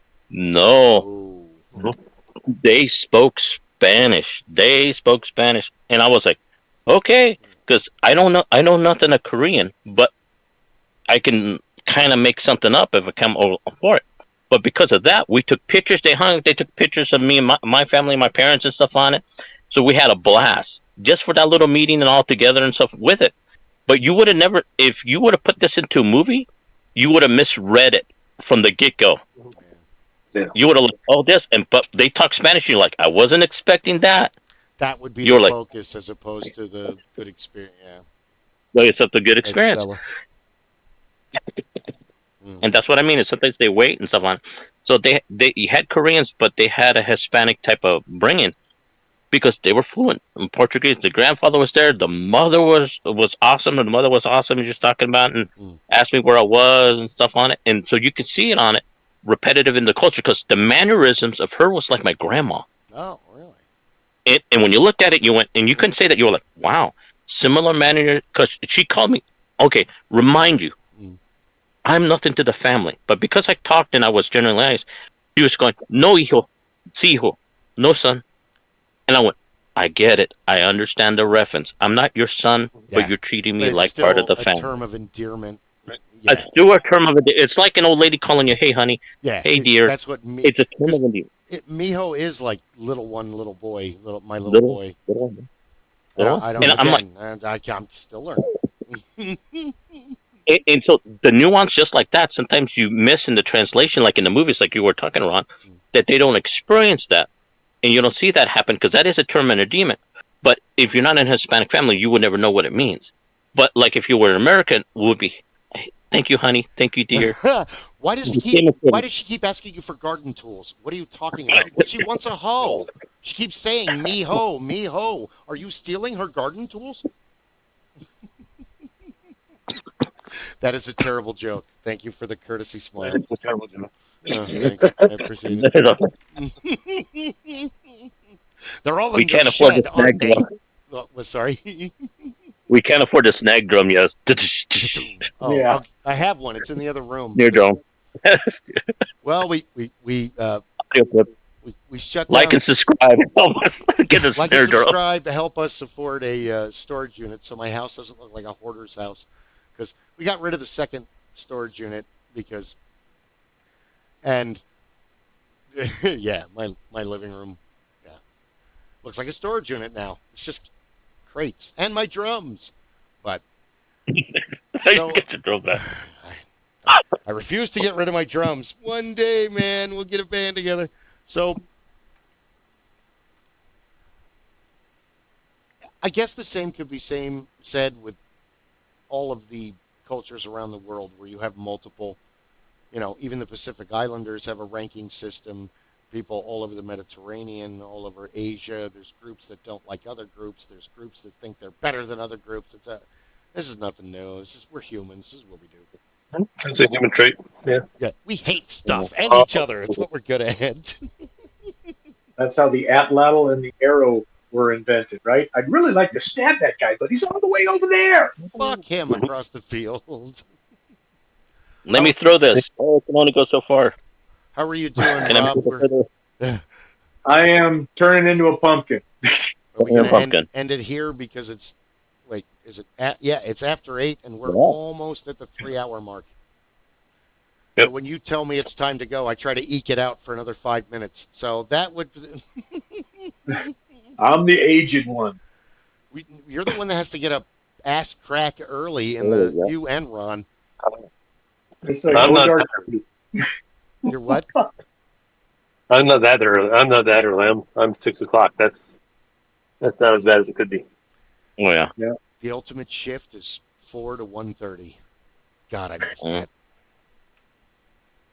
Hey, we're all coming back from lunch. Bye. Have a great day. Where the hell are you going? I've been here since 4 a.m. No, go. Just go. You should go. That's right. Goodbye.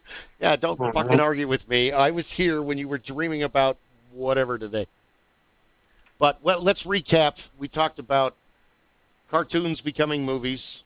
We started in the 80s, but we kind of got all over the place. Oh, on that note, would Grape Ape be a good addition to the Pacific Rim robots, or shall he just fight Godzilla? What will be Beagly-Beagly's fate? Grape Ape, over 40 feet high. So we talked about that. We talked about all recasting movies with Muppets. Recasting movies. Muppets. Different type of movies. Stereotyping. Oh, my God. Good times. But remember, Sweetums is John Wick. There will never be anything better. Freedom is done. I wish I could alter photographs. I would make that happen for you. I don't know how to use Microsoft Photoshop though. So John Wick. So Sweetums is done. other than that, yeah, I think we had a good time tonight. Ron, thank you so much for joining us. And Thank you for Ron. yes, Yeah, thanks, guys. we'll have to do. Yeah, you got to come on again because we get we talk about anything and everything, and sometimes it gets crazy, and we get into, oh man, we get into different type of theories and stuff on it. We got some real crazy discussions. In the beginning, Yeah, no, I'll be back. oh, please, please, please. In the beginning, we talked about scripting it, like I was telling you before, but that just won't work because I will try. Not with you, Bill. Not with me. Not But with you, Bill. I think an outline and the way we are, it flows better. And we don't even have the outline for the last 8 we're just kind of winging it. And everybody seems to enjoy it. We're getting more and more views. Like and subscribe. One day we'll get to the Patreon thing. But people love geek culture. We've been talking about doing the one-off. I talked to Ed about it last week. I was supposed to go to breakfast with Ed this morning, but I ended up getting drunk and fighting with people on Facebook and staying up till 3:30 in the morning, and I missed it. So we're going tomorrow. Yeah, I'm an adult. So that being said, we're still trying to get that. I got to talk to Hannah about that. We Pathfinder or maybe D&D, whichever. Would you be interested in that? I know you expressed yes before. You and Nick and whoever else wants to play. Okay. Also, happy anniversary, by the way, you and Laura. 82, Oh, thank you. 82 years of Happy marriage. anniversary, sir. Happy anniversary. Yeah, And 32 years. 32. I was joking. Oh, awesome. It wasn't 82.